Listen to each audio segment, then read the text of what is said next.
വളരെ അനുഗ്രഹീതമായ വാക്കുകളാണ് അവരിൽ നിന്ന് കേൾക്കുവാനായിട്ട് കഴിഞ്ഞത്. ഭാരതമെന്ന പേര് കേട്ടാൽ അഭിമാനപൂരിതമാകണം അന്തരംഗം. ബാക്കി കേരളമെന്ന് കേട്ടാലോ തിളയ്ക്കണം ചോര ഞരമ്പുകളിൽ. ഇത് നമ്മുടെ മലയാളക്കര കേട്ട് പാടിപ്പഴകിയ പല്ലവിയാണ്. ഞാൻ പറയട്ടെ, റാന്നി എന്ന് കേട്ടാൽ അഭിമാനപൂരിതമാകണം അന്തരംഗം. വലിയകാവെന്ന് കേട്ടാലോ തിളയ്ക്കണം ചോര ഞരമ്പുകളിൽ. 1968 ഡിസംബർ മാസം 2-ാം തീയതി രാത്രി 11 മണിക്ക് ഇവിടെയുള്ള കൊച്ചു ഗ്രാമത്തിലെ ഒരു വീടിൻ്റെ മുറിയിൽ പിറന്നു വീണ വ്യക്തിയാണ് ഞാൻ. എൻ്റെ ജീവിതത്തിൻ്റെ ചലനങ്ങളിൽ മുഴുവൻ ഈ നാടിൻ്റെ സ്പന്ദനമുണ്ട്. എനിക്ക് ഈ നാട് ജന്മനാടാണ്. ഇവിടുത്തെ ഓരോ ചലനങ്ങളും എൻ്റെ ഹൃദയസ്പർശകമാണ്. എൻ്റെ രക്തത്തിൽ അലിഞ്ഞു ചേർന്നതാണ്. ഇവിടുത്തെ മണ്ണാണ് എൻ്റെ ജന്മത്തിൻ്റെ മണ്ണ്. ഇവിടുത്തെ ശ്വാസമാണ് എൻ്റെ ജീവൻ്റെ തുടിപ്പ്. ഏത് സ്ഥലത്ത് തിരുവെഴുത്തുകളുമായി നിൽക്കുന്നതിനേക്കാൾ ഞാൻ ജനിച്ചു വളർന്ന ഈ സ്ഥലത്ത് എൻ്റെ സഹപ്രവർത്തകരായ ദൈവദാസന്മാരുടെ, എൻ്റെ സഹവാസികളായ വിശ്വാസ സമൂഹത്തിൻ്റെയും പ്രിയപ്പെട്ടവരുടെ ഒക്കെ നടുവിൽ ദൈവത്തിൻ്റെ വചനവുമായി നിൽക്കാൻ ലഭ്യമായ സമയം ജീവിതത്തിൻ്റെ അസുലഭ ഭാഗ്യമാണ്. ഞാനൊരു നീണ്ട പ്രസംഗത്തിലൊന്നും വരികയല്ല. പ്രഭാഷണ മേഖലയിൽ മികച്ച സംഭാവനകൾ നൽകിയിട്ടുള്ള അനുഗ്രഹീത പ്രഭാഷകൻ തൊട്ടു പുറകെ വരുന്നു. ദൈവത്തിന് സ്തോത്രം. ഞാൻ പറയട്ടെ, കർത്താവിൻ്റെ ദാസി ഇവിടെ ഓർപ്പിച്ചു ഇതുവഴി വന്ന വണ്ടിയെക്കുറിച്ചൊക്കെ. എന്നാൽ നിങ്ങൾക്കറിയാമോ, ഈ റാന്നിയുടെ ആദ്യ ചരിത്രം ഒക്കെ ഒന്ന് പരിശോധിക്കുമ്പോൾ നമ്മുടെ റാന്നി ഈ സ്ഥിതിയിൽ എത്തിച്ചേർന്നത് ഭാഗ്യമാണ്. ഇതുപോലെ ക്രൈസ്തവ സ്വാധീനം, ക്രൈസ്തവ സംഭാവന നൽകിയ ഒരു സ്ഥലം വേറെയില്ല. ആദ്യത്തെ ബൈബിൾ മലയാള വിവർത്തനത്തിന് റാന്നിയോട് കടപ്പെട്ടിരിക്കുന്നു എന്ന് പറഞ്ഞാൽ അത് തികച്ചും സത്യമാണ്. ആ ചരിത്രം എത്ര പേർക്കറിയാം? ആദ്യമായി കേരളം കണ്ട മലയാള വിവർത്തന ഗ്രന്ഥത്തിൻ്റെ മൂലകൃതിയായ പുസ്തകം ഇവിടെ അടുത്തുള്ളൊരു പള്ളിയിൽ നിന്ന് പോയതാണ്. കേംബ്രിഡ്ജ് സർവകലാശാലയുടെ വളരെ ശ്രദ്ധേയമായ പുരാവസ്തു ലിഖിത ശേഖരങ്ങൾക്ക് നടുവിൽ 16 അടി പൊക്കത്തിൽ ഉള്ള ഒരു വലിയ ബോക്സിനകത്ത് 16 ഡിഗ്രി തണുപ്പിൽ സൂക്ഷിച്ചിരിക്കുന്ന ആ ഗ്രന്ഥം ഞാൻ നേരിട്ട് കണ്ടിട്ടുണ്ട്. അത് പോയത് റാന്നി വലിയ പള്ളിയിൽ നിന്നാണ്. എന്താണ് റാന്നി എന്ന പേര്? റാന്നി എന്ന പേര് പോലും ഇംഗ്ലീഷുകാർ നൽകിയതാണ്. മലനാട്, ഇടനാട്, തിടനാട്. ശ്രദ്ധിക്കണം, മലനാട്, ഇടനാട്, തിടനാട് എന്നറിയപ്പെട്ട ഈ സ്ഥലത്തിന് മലനാടിൻ്റെ അതിരാണ് നമ്മുടെ സ്ഥലം റാന്നി. അത് കഴിഞ്ഞാൽ പിന്നെ തിടനാടാണ്, ഇടനാടാണ്. അത് കഴിഞ്ഞാൽ പിന്നെ തീരനാടാണ്, തിടനാടാണ്.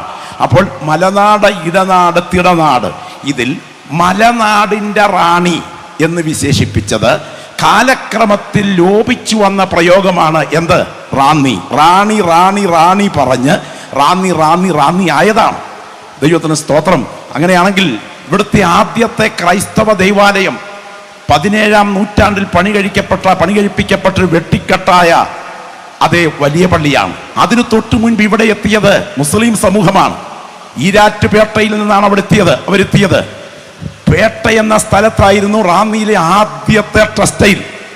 ആദ്യത്തെ ട്രസ്റ്റൈലിൻ്റെ പേര് ഞാൻ വിശദീകരിക്കുന്നില്ല. എങ്കിലും ത്രികോണാകൃതിയിൽ അടിച്ചു ചേർത്ത, കൈകൊണ്ട് തയ്ച്ചു ചേർത്ത ഒരു തുണി കൊട്ടയ്ക്കകത്ത് കൊണ്ട്, ദൈവത്തിന് സ്തോത്രം, ശരീരത്തിൻ്റെ അത്യാവശ്യ നഗ്നത മറയ്ക്കാൻ വിറ്റിരുന്ന സ്ഥലത്തെ പേട്ട എന്നറിയപ്പെട്ടു. സ്തോത്രം. ത്രികോണാകൃതിയിൽ വെട്ടിയ തുണി അത് കൊട്ടയ്ക്കകത്ത് കൊണ്ട് വിറ്റു. അത് സ്ഥലം നടന്നത് പേട്ടയിലാണ്. ഈരാറ്റുപേട്ടയിൽ നിന്ന് വന്നതുകൊണ്ട് പേട്ട പേട്ട പേട്ട പേട്ട പറഞ്ഞ് ഈരാറ്റുപേട്ടയുടെ ഭാഗം പേട്ടയെന്നായി. അങ്ങനെയാണെങ്കിൽ അവിടെ നിന്ന് ഈ റാന്നി ഒത്തിരി പുരോഗമിച്ചു കേട്ടോ. റാന്നിയുടെ ആദ്യത്തെ കോടതി പാലം കഴിഞ്ഞ് കയറി ചെല്ലുന്നതിന് ഇടത്തുവശത്തെ ക്ഷേത്രത്തിൻ്റെ മുൻവശത്തെ കൽപ്പടവായിരുന്നു. റാന്നിയിലെ ആദ്യത്തെ അധികാരം നടത്തിയ തൂക്കിക്കളയുന്ന സ്ഥലം അതേ വലിയ പള്ളിയുടെ മുൻപിലെ കാഞ്ഞിരമരമായിരുന്നു. റാന്നിയിലെ ആദ്യത്തെ ചുടുകാട് റാന്നിയിലെ സയറിനിരിക്കുന്ന സ്ഥലമായിരുന്നു. അതിൽ നിന്നൊക്കെ റാന്നി ഇന്ന് ഒത്തിരി പുരോഗമിച്ചു. സുവിശേഷത്തിന്റെ ശബ്ദം ഇവിടെ എത്തിച്ചേരാൻ ദൈവം ഭാഗ്യം നൽകി. ഇത്രയും ക്രൈസ്തവ സമൂഹത്തിലെ ദൈവമക്കൾ ഒന്നിച്ചു ചേർന്ന് ഈ സന്ധിയിൽ വചനത്തിന്റെ മുൻപിലിരിക്കാൻ ദൈവം ഒരു ഭാഗ്യം നൽകിയത് ഓർക്കുമ്പോൾ കരങ്ങളൊന്ന് ഉയർത്തിപ്പിടിച്ച് ശബ്ദം ഉയർത്തി ശക്തിയോടെ ദൈവത്തിനൊന്ന് മഹത്വം അർപ്പിച്ചാട്ടെ. എൻ്റെ പ്രിയപ്പെട്ടവരെ, കാലം അതിൻ്റെ അവസാന ദിവസങ്ങളിലേക്ക് അടുക്കുകയാണ്. ചരിത്രം അതിൻ്റെ ഒടുവിലത്തെ പേജുകളിലേക്ക് നീങ്ങുകയാണ്. നാം ഇന്ന് പ്രതീക്ഷയോടെ കാത്തിരിക്കുന്ന ഒരു മഹാസംഭവത്തിന് ഈ തലമുറ സാക്ഷ്യം വഹിക്കും. അത് മറ്റൊന്നല്ല, ഞാൻ കൂടുതൽ വിശകലനം കൂടാതെ തന്നെ പറയട്ടെ, നമ്മുടെ കർത്താവിൻ്റെ മടങ്ങി വരവ്. ഈ തലമുറയിൽ ഞാനത് കാണും എന്ന് വിശ്വസിക്കുന്ന ദൈവമക്കൾ എത്ര പേര് ഇവിടെയുണ്ട്? കരങ്ങളൊന്ന് ഉയർത്തി കർത്താവിന് സ്തോത്രം ചെയ്യാമോ? ക്രൈസ്തവ പ്രതീക്ഷയതാണ്. ക്രൈസ്തവ സഭയുടെ വിശ്വാസ പ്രമാണ രൂപീകരണത്തിലെ 2ാം ഭാഗത്ത് സൂചിപ്പിച്ചിരിക്കുന്ന യേശുക്രിസ്തുവിന്റെ മടങ്ങി വരവ് എന്നുള്ളത് ക്രൈസ്തവ സഭയുടെ പ്രതീക്ഷയാണ്.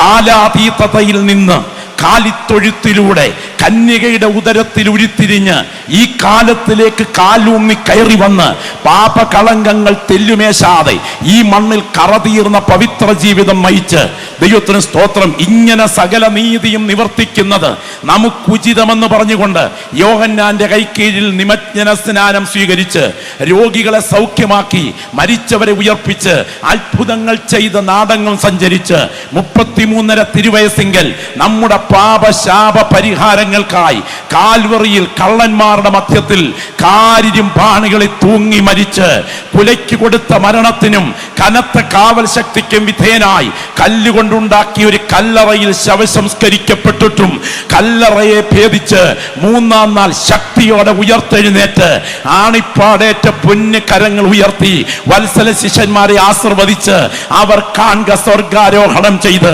ഇത്രയും ദൈവമക്കൾ ഇടത്തിനേത്ത് ഭവനത്തിന്റെ അങ്കണത്തിൽ ഈ പെരുമഴ സമയത്ത് കരങ്ങൾ ഉയർത്തി ദൈവത്തിന് സ്തോത്രം ചെയ്തുകൊണ്ടിരിക്കുമ്പോൾ തൃക്കരങ്ങളാം തങ്കത്തളികയിൽ പരിശുദ്ധ രക്തവുമായി പിതൃവലഭാഗത്ത് മധ്യസ്ഥതയണച്ച് ഇനി അധികം താമസിക്കാതെ ആകാശമേഘങ്ങളിൽ തന്റെ സഭയെ ചേർക്കാൻ മടങ്ങി വരുന്ന ക്രിസ്തു ഈ തലമുറയിൽ മടങ്ങി വരും എന്ന് വിശ്വസിക്കുന്ന ദൈവമക്കൾ കരങ്ങൾ ഉയർത്തി പറയണം, ഞങ്ങളുടെ കണ്ണുകൊണ്ട് തന്നെ ഞങ്ങളത് കാണുന്ന ദിവസങ്ങൾ വരികയാണ്. നമുക്കറിയാം വിശ്വാസ പ്രമാണ രൂപീകരണത്തിന്റെ പശ്ചാത്തലമൊക്കെ.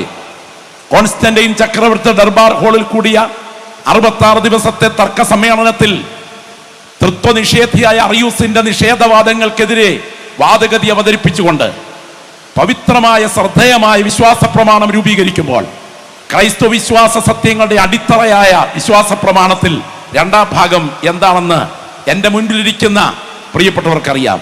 ദൈവത്തിൻ്റെ ഏകപുത്രനും സർവ്വലോകങ്ങൾക്ക് മുൻപേ പിതാവിൽ നിന്ന് ജനിച്ചവനും പ്രകാശത്തിൽ നിന്നുള്ള പ്രകാശവും സത്യദൈവത്തിനുള്ള സത്യദൈവവും ജനിച്ചവനും സൃഷ്ടിയല്ലാത്തവനും സാരാംശത്തിൽ പിതാവിനോട് ഏകത്വമുള്ളവനും സർവസൃഷ്ടിക്കും മുഖാന്തരമായവനും മനുഷ്യരായ നമുക്ക് നമ്മുടെ രക്ഷയ്ക്കും വേണ്ടി സ്വർഗത്തിൽ നിന്നിറങ്ങി വിശുദ്ധ റൂഹായാൽ കന്യമറിയാമിൽ ജഡം ധരിച്ച് മനുഷ്യനായി പൊന്തിയോസ് പീലാത്തോസ് നാളുകളിൽ നമുക്ക് വേണ്ടി കഷ്ടമനുഭവിച്ച് മരിച്ചടക്കപ്പെട്ട തിരകിത പ്രകാരം 3-ാം ദിവസം ഉയർത്തെഴുന്നേറ്റ് സ്വർഗത്തിലേക്ക് കരേറി ജീവിച്ചിരിക്കുന്നവരെയും മരിച്ചവരെയും വിധിപ്പാൻ ബാക്കി മഹാപ്രഭാവത്തോടെ വരുവാനിരിക്കുന്ന യേശു കർത്താവിലും ഞങ്ങൾ വിശ്വസിക്കുന്നു എന്ന് ക്രൈസ്തവ സഹോദരങ്ങൾ ഏറ്റുചൊല്ലുമ്പോൾ നമുക്കിന്ന് രാത്രി കരമുയർത്തി പറയണം, നമ്മൾ വിശ്വസിക്കുക മാത്രമല്ല നമ്മൾ അവനെ കാത്തിരിക്കുന്നു.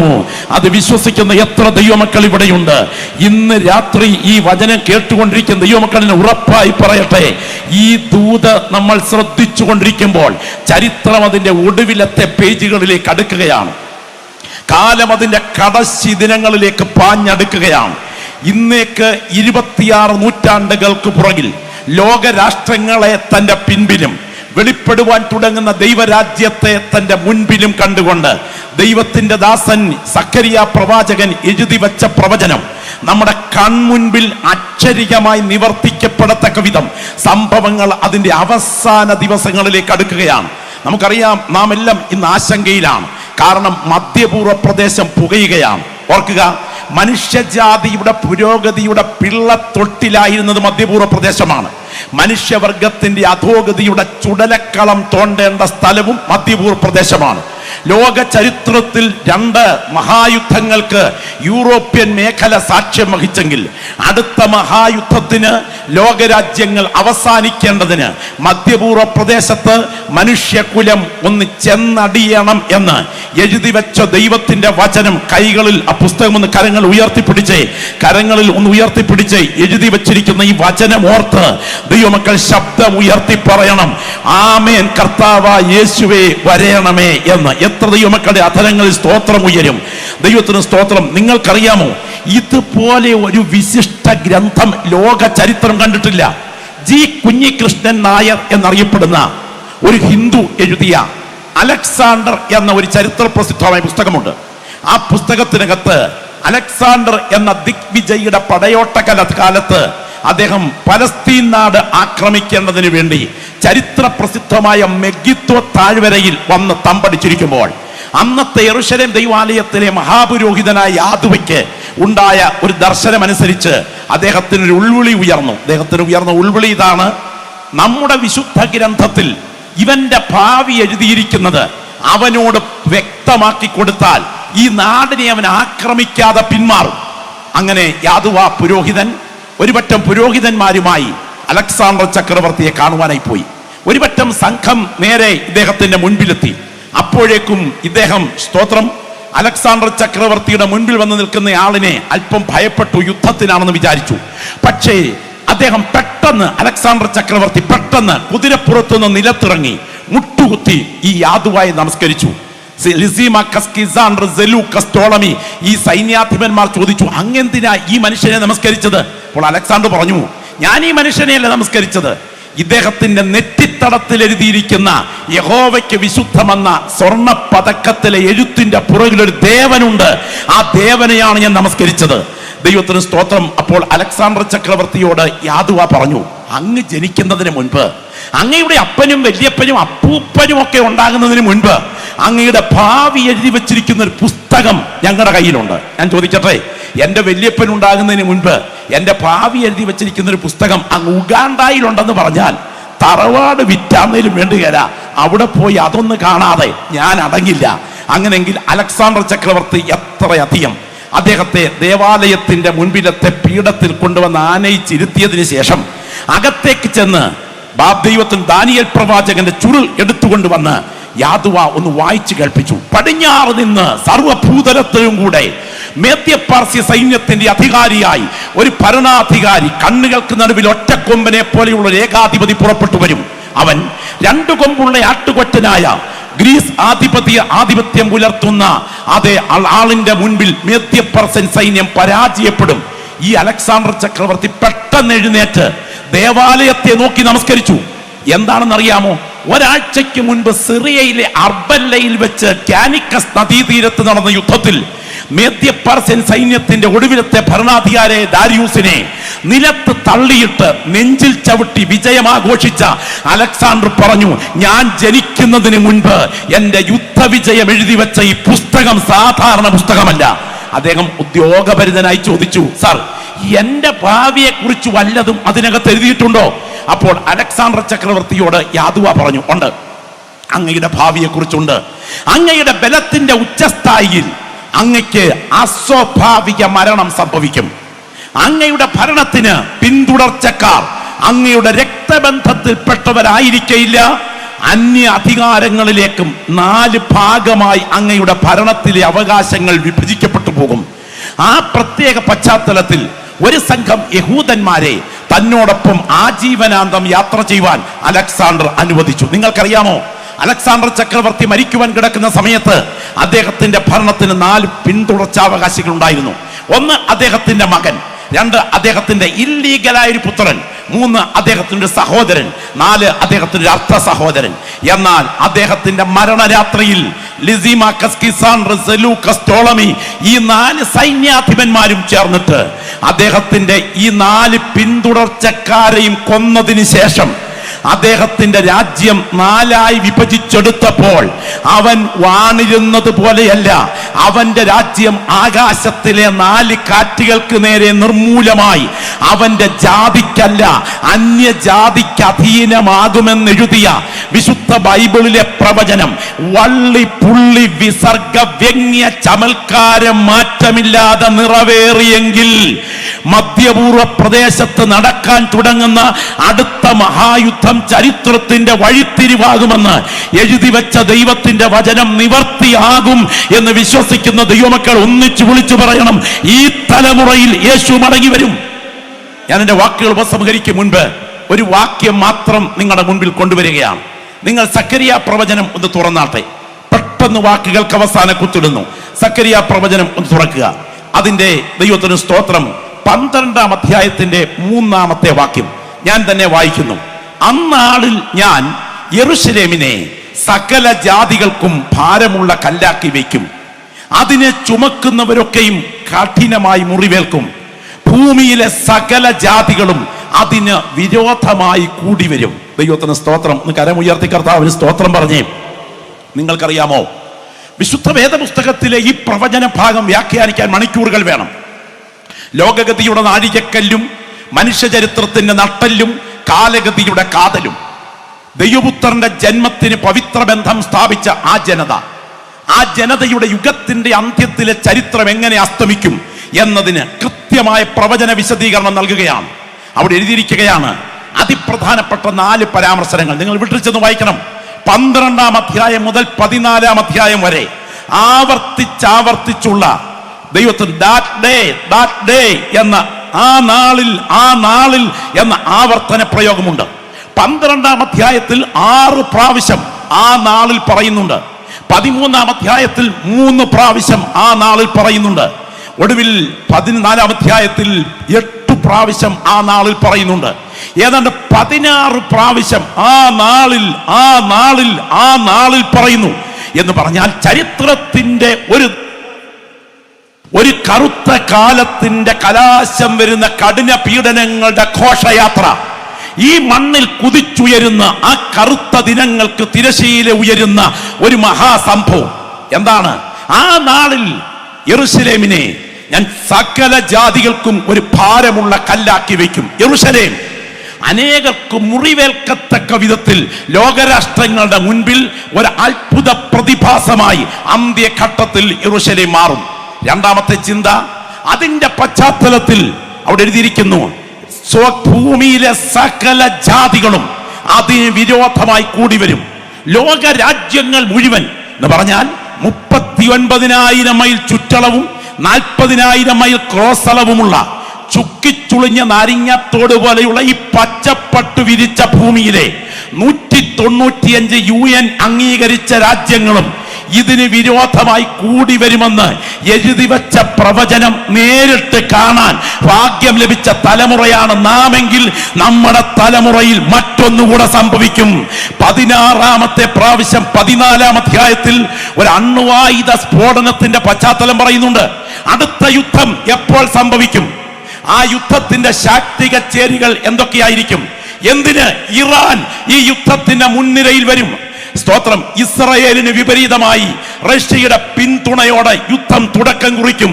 പൗരസ്ത്യ രാജ്യങ്ങളും പാശ്ചാത്യ രാജ്യങ്ങളും 2 ചേരികളായി മാറും. ആ സ്ഥലത്ത് അണ്വായുധം ഉപയോഗിക്കപ്പെടും. എന്താണ് അണ്വായുധ പ്രയോഗത്തിന്റെ പ്രത്യേകത? 3 പ്രത്യേകത പറയാം. 1, അത്യുഗ്ര സ്ഫോടനം. 2, അതിഭീകര ഊഷ്മാവ്. 3-ാമത്തേത് നിൽക്കുന്ന നിൽപ്പിൽ ശരീരഭാഗങ്ങൾ ഉരുകി വീഴത്തക്ക വിധത്തിലുള്ള റേഡിയേഷൻ. ഇത് 3ഉം സംഭവിക്കുന്ന ആയുധം ആ സ്ഥലത്ത് ഉപയോഗിക്കപ്പെടുമെന്ന് ഇന്നേക്ക് 26 നൂറ്റാണ്ടുകൾക്ക് പുറകിൽ എഴുതി വച്ച ദൈവത്തിന്റെ വചനം കൈകളിൽ ഉയർത്തിപ്പിടിച്ചിരിക്കുന്ന ദൈവമക്കൾ ഒരു വസ്തുത ഉറപ്പായി വിളിച്ചു പറയണം. അന്നാളിൽ അവന്റെ കാൽ യെരൂശലേമിനെതിരെയുള്ള ഒലിവുമലയിൽ നിൽക്കും. ഒലിവുമല കിഴക്ക് പടിഞ്ഞാറായി 2ആയി പിളർന്നു പോകും. വലിയൊരു താഴ്വര ഉളവായി വരും. എന്റെ മുൻപിലിരുന്ന് അകത്ത് പ്രത്യാശ തിളയ്ക്കുന്ന ദൈവമക്കൾ ഇന്ന് രാത്രി ഒന്ന് കരങ്ങൾ ഉയർത്തി പറയണം, ആമേൻ കർത്താവ്. ശബ്ദം ഉയരട്ടെ, ആമേൻ കർത്താവ് യേശുവേ വരയണമേ. എത്ര ദൈവമക്കളുടെ അധരങ്ങളിൽ നിന്ന് സ്തോത്രത്തിന്റെ ശബ്ദം ഉയരും. ഈ തലമുറയിൽ എന്റെ കർത്താവിന്റെ മടങ്ങി വരവ് നടക്കുമെന്ന് ബോധ്യമുണ്ടെങ്കിൽ ആ ഇരിക്കുന്ന ഇരിപ്പിൽ കരമൊന്ന് അടിച്ച് ദൈവത്തെ മഹത്വപ്പെടുത്തിക്കേ. ഇത് ഞാൻ പറയുന്ന സങ്കല്പമല്ല കേട്ടോ. പാസ്റ്റർ രാജു മേത്രയിൽ 1968 ഡിസംബർ മാസം 2-ാം തീയതി വലിയകാവിലെ കൊച്ചു ഗ്രാമത്തിൽ പിറന്നു വീണത് ആരും പ്രവചിച്ചിട്ടല്ല. നമ്മളൊക്കെ വന്ന കൂട്ടത്തിൽ അങ്ങ് വന്നതാണ്. എന്നാൽ മാനവ ചരിത്രത്തിൽ വന്ന കൂട്ടത്തിൽ വരാതെ പ്രവചിച്ചു പ്രവചിച്ചു പ്രവചിച്ചു പ്രവചിച്ചു പ്രവചിച്ചു പ്രവചിച്ചു പ്രവചിച്ചു പ്രവചിച്ചു പ്രവചിച്ചു പ്രവചിച്ചു പ്രവചിച്ച് പ്രവാചകന്മാരുടെ പ്രവചനത്തിന് പ്രചോദനം നൽകിയ പ്രവാചകാത്മാവും പ്രചോദന ജീവനുമായി പ്രവചിച്ചതുപോലെ ജനിച്ച്, പ്രവചിച്ചതുപോലെ ജീവിച്ച്, പ്രവചിച്ചതുപോലെ മരിച്ച്, പ്രവചിച്ചതുപോലെ അടക്കപ്പെട്ട്, പ്രവചിച്ചതുപോലെ മടങ്ങി വരുന്ന ഒരുവനുണ്ടെങ്കിൽ അതിന്ന് രാത്രിയിൽ നാം ഉയർത്തുന്ന നസ്രയനായ യേശുവാണ് എന്ന ബോധ്യമുള്ള ദൈവമക്കൾ ആത്മ കണ്ണുകൾ ഉയർത്തിക്കൊണ്ട് പറയണം, ഈ തലമുറയിൽ അത് സംഭവിക്കും. കരമുയർത്തി ദൈവത്തിന് സ്തോത്രം ചെയ്താട്ടെ.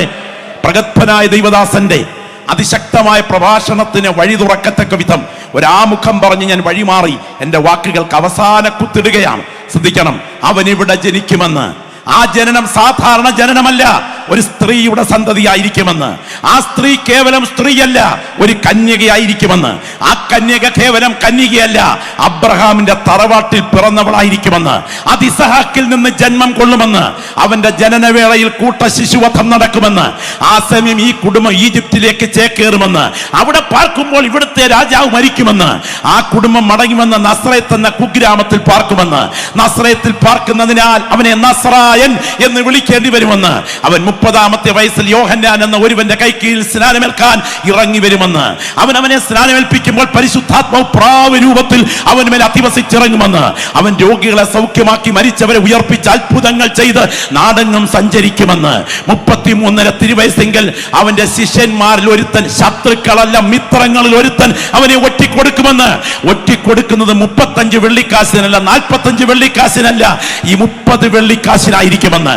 ഒറ്റിക്കൊടുത്തവൻ ഒറ്റിക്കൊടുത്തിട്ട് കെട്ടി ഞാൻ ആത്മഹത്യ ചെയ്യുമെന്ന്. അവന്റെ കുടൽ തെറിച്ച് നടുവേ പിളർന്നു പോകുമെന്ന്.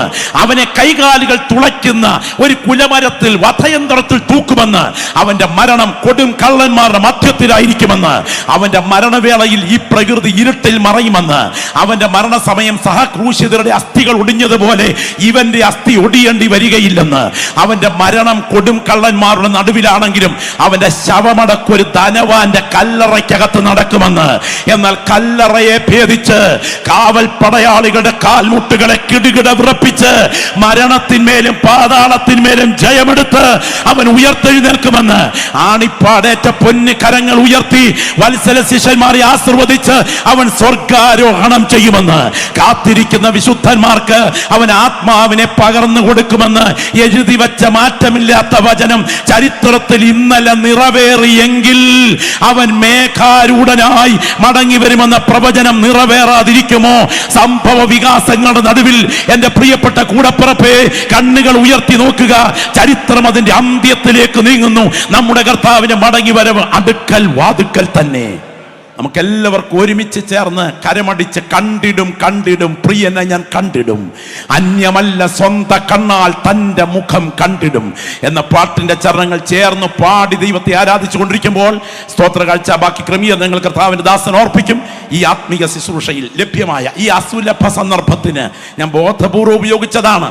ഈ അസുലഭ സന്ദർഭത്തിന് ഭാഗ്യകരമായ എൻ്റെ ജന്മം കൊണ്ട സ്ഥലത്തെ എൻ്റെ വിശ്വാസ സമൂഹത്തിൻ്റെയും എൻ്റെ അയൽപ്പക്കക്കാരുടെയും ഏറെ സ്നേഹിക്കുന്ന പ്രിയപ്പെട്ടവരുടെയും നടുവിൽ തിരുവെഴുത്തുകളുമായി നിൽക്കുവാൻ ലഭ്യമായ ഈ വിലപ്പെട്ട അവസരത്തിന് നന്ദി അർപ്പിച്ചുകൊണ്ട് ഇതിൻ്റെ പുറകിൽ ഒരുപാട് അധ്വാനിച്ച ഞങ്ങളുടെ സഹപ്രവർത്തകരായ കർത്തൃദാസന്മാർ ഇതിൻ്റെ പുറകിൽ മറഞ്ഞിരുന്ന് തങ്ങളുടെ പേരുകൾ ആരും കേൾക്കാതെ ഇതിനു വേണ്ടിയൊക്കെ അധ്വാനിച്ച ദൈവഭൃത്യന്മാരുടെ അധ്വാനത്തിന് സ്വർഗം പ്രതിഫലം നൽകട്ടെ എന്ന് പ്രാർത്ഥിച്ചുകൊണ്ടും ഇത് ഒരു തുടക്കമാണ്. മഹാസമുദ്രത്തിൻ്റെ നടുവിൽ ഒരു ചെറിയ ഓളം രൂപപ്പെടുന്നത് കരയോടടുക്കുമ്പോൾ കരയെ വിഴുങ്ങുന്ന തിരമാലയായി മാറുന്നത് പോലെ വലിയകാവ് UP അധികം താമസിക്കാതെ ശക്തിയാർജിച്ച് കരുത്തോടെ ഉയർന്നു വരുമെന്ന പ്രതീക്ഷയോടെ ഈ ശുശ്രൂഷയ്ക്ക് ഞാൻ അവസാന കുത്തിടുന്നു. ദൈവം നിങ്ങളെ ധാരാളം അനുഗ്രഹിക്കട്ടെ. മുൻ പ്രഭാഷകനെ ഞങ്ങൾ രണ്ടുപേരും കൂടെ അദ്ദേഹത്തിൻ്റെ പ്രസംഗം കേൾക്കാൻ ഞാൻ ഒത്തിരി പോയിട്ടുണ്ട് എൻ്റെ ചെറുപ്പത്തിലൊക്കെ. എൻ്റെ ചെറുപ്പത്തിലെന്ന് പറഞ്ഞാൽ ഇന്ന് അദ്ദേഹം 1968 ഡിസംബർ 2 എന്നൊക്കെ തുറന്ന് 2 പ്രാവശ്യം പറഞ്ഞു. ഒരു മനുഷ്യൻ തൻ്റെ പ്രായമൊക്കെ ഇങ്ങനെ തുറന്നു പറയൂ, അത് എനിക്ക് അത്ഭുതമായിട്ട് തോന്നുന്നു. ഞാൻ ഇത്രയും നാൾ കരുതിക്കൊണ്ടിരുന്നത് എൻ്റെ വലിയ ഏട്ടനാണെന്നാണ് കരുതിക്കൊണ്ടിരുന്നത്. ഇപ്പോൾ ഈ 68 ഡിസംബർ 2 എന്ന് പറഞ്ഞപ്പോൾ ഞാൻ അത്ഭുതപ്പെട്ടു പോയി. ഞാൻ 68 ഡിസംബർ 6 ഉള്ളതാണ്. അപ്പം 4 ദിവസത്തെ ചേട്ടായി ഞാൻ തന്നെയാണ്. അതിൽ എനിക്കിപ്പോൾ അഭിമാനമുണ്ട്. Price the Lord. അപ്പോൾ അനിയും പ്രസംഗിച്ച് കഴിഞ്ഞ് തന്നെ ചേട്ടൻ പ്രസംഗിക്കേണ്ടത്. പ്രോട്ടോക്കോൾ അനുസരിച്ച് ഞാനാണ് രണ്ടാമത് വരേണ്ടത്, അദ്ദേഹം ആദ്യമാണ് പ്രസംഗിക്കേണ്ടത്. അപ്പോൾ ഈ പ്രായമൊക്കെ ഇങ്ങനെ പറഞ്ഞപ്പോൾ എനിക്ക് മനസ്സിലായി, രണ്ടാമത്തെ ഊഴം എനിക്ക് തന്നെ ആകണം. സ്തോത്രം. ഇനി സമയം ഒട്ടും കളയാതെ ഞാൻ നേരെ വചനത്തിലേക്ക് പ്രവേശിക്കുകയാണ്. എഫെസ്യർ ലേഖനം 1-ാം അധ്യായം അതിൻ്റെ 12-ാമത് വാക്യം. ക്രിസ്തുയേശുവിൻ്റെ പുനരാഗമനവും പുനരാഗമിക്കുന്ന കർത്താവിനോടൊപ്പമുള്ള നമ്മുടെ സമാഗമനവും എന്ന വിഷയത്തെ ആസ്പദീകരിച്ചുകൊണ്ട് ഗംഭീരമായ ചിന്തകൾ, ആനുകാലിക പ്രസക്തിയുള്ള ചിന്തകൾ, യുദ്ധത്തിൻ്റെ കരിനിഴൽ ലോകത്തെ മുഴുവനും ഗ്രസിച്ചുകൊണ്ടിരിക്കുന്ന ഈ വേളയിൽ പറയേണ്ടതൊക്കെ സക്കറിയ പ്രവചനവും അതേപോലെ ദാനിയേൽ വെളിപ്പാടടക്കമുള്ള പുസ്തകങ്ങളിലെ ചിന്തകളാണ്. ദൈവദാസന്മാരത് പരക്കെ പറഞ്ഞുകൊണ്ടിരിക്കുന്നു. എന്നാൽ അതിനിടയിൽ ക്രിസ്തു കേന്ദ്രീകൃതമായ ധ്യാനത്തിലേക്ക് നമ്മുടെ ആത്മീയതയെ ഒന്നുകൂടെ കരുത്താർജിക്കേണ്ടതിന്, ഒന്നുകൂടെ ഉറപ്പിക്കേണ്ടതിന് ഉതകുന്ന ഒരാത്മീക ചിന്ത കൂടെ ഞാൻ കൂട്ടിച്ചേർക്കുന്നു. ഒടുവിൽ നമ്മൾ പുനരാഗമനത്തിൽ എത്തിയാണ് ആ സന്ദേശം അവസാനിപ്പിക്കാനായി പോവുക. എഫെസ്യ ലേഖനം എന്ന് പറയുന്നത് ലേഖനങ്ങളുടെ റാണിയാണ്. റാണി എന്ന പേരാണല്ലോ റാന്നി എന്ന് വന്നത് എന്ന് അദ്ദേഹം ചരിത്രം പ്രസ്താവിക്കുകയുണ്ടായി. ലേഖനങ്ങളാകെ 21 the theological explanation about Christ and the church. ക്രിസ്തുവിനെ കുറിച്ചും സഭയെക്കുറിച്ചുമുള്ള ദൈവശാസ്ത്ര വിശകലനം. അതാണ് ലേഖനങ്ങൾ 21 നമുക്ക് കാണാൻ കഴിയുക. ഒന്നുകൂടെ വാചകം ഞാൻ ആവർത്തിക്കാം, ഈ യൂത്ത്സ് ഒക്കെ ഓർത്തിരിക്കണം. The theological explanation about Christ and the church.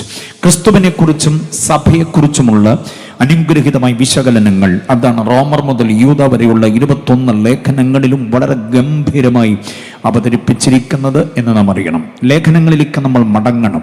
ലേഖനങ്ങളിൽ ഉപദേശ സത്യങ്ങൾ ആഴത്തിൽ അപഗ്രഥിക്കണം. അപ്പോൾ മാത്രമേ ക്രൈസ്തവീകതയിൽ എന്ത് തള്ളണം, എന്ത് കൊള്ളണം, എന്ത് വേണം, എന്ത് വേണ്ട, എന്താകണം, എന്താകരുത്, ആരോടുകൂടെ ആകാം, ആരോടുകൂടെ ആകരുത് എന്നിത്യാദി വകഭേദങ്ങൾ, വീണ്ടു വിചാരങ്ങൾ നമുക്ക് ലഭിക്കപ്പെടുന്നത് ലേഖന പഠനങ്ങളിലൂടെയാണ്. അതുകൊണ്ട് എൻ്റെ മേച്ചിൽപ്പുറം ലേഖനങ്ങളാണ്. ബാക്കിയുള്ളതൊക്കെ എനിക്കിഷ്ടമാണ്, പക്ഷെ കൂടുതൽ ഇഷ്ടം ലേഖനങ്ങൾ തന്നെയാണ്.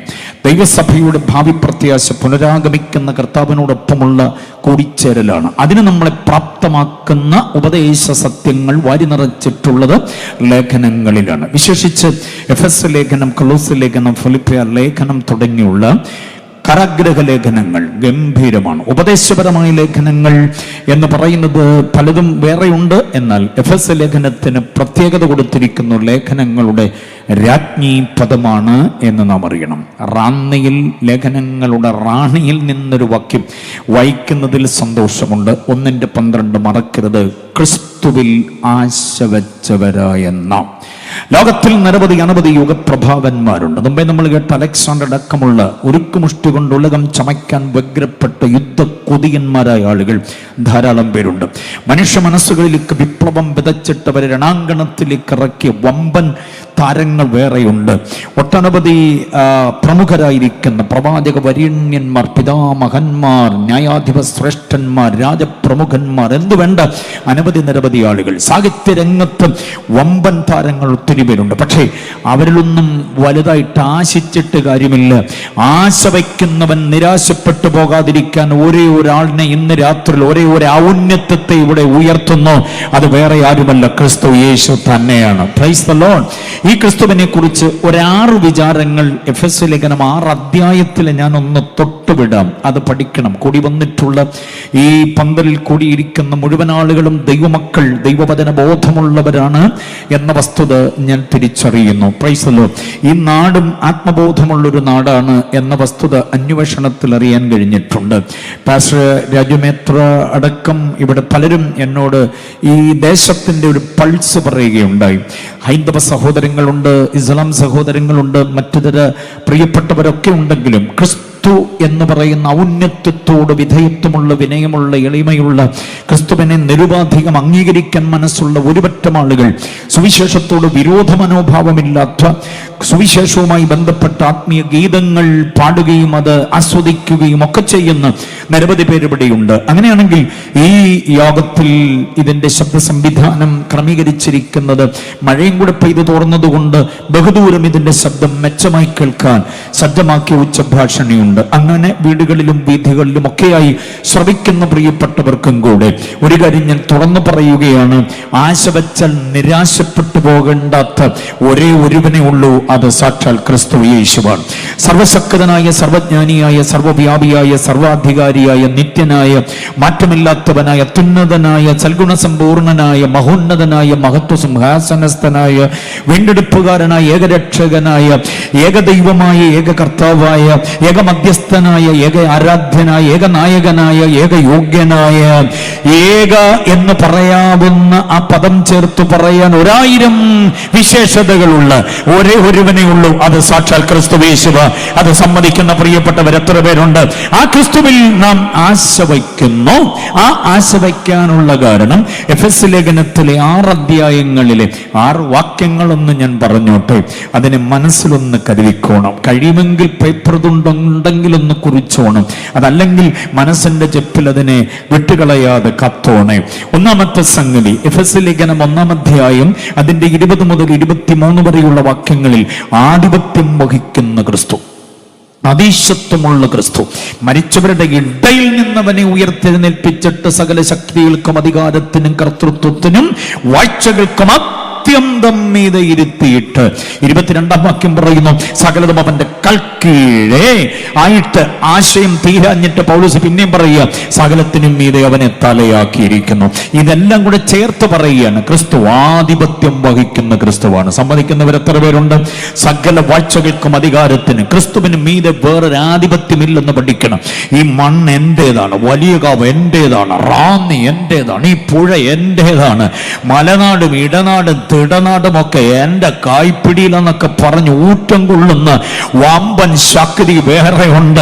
അതൊന്നും കേട്ട് പേടിക്കരുത്. ആ ശക്തിയുടെ ഊറ്റം കണ്ട് പേടിച്ചു പോകരുത്. അഭിഷേകം പ്രാപിച്ച ദൈവപൈതൽ, ആ ശക്തികൾക്കൊക്കെ മീതെ ഒരു ശക്തി ഉണ്ട്.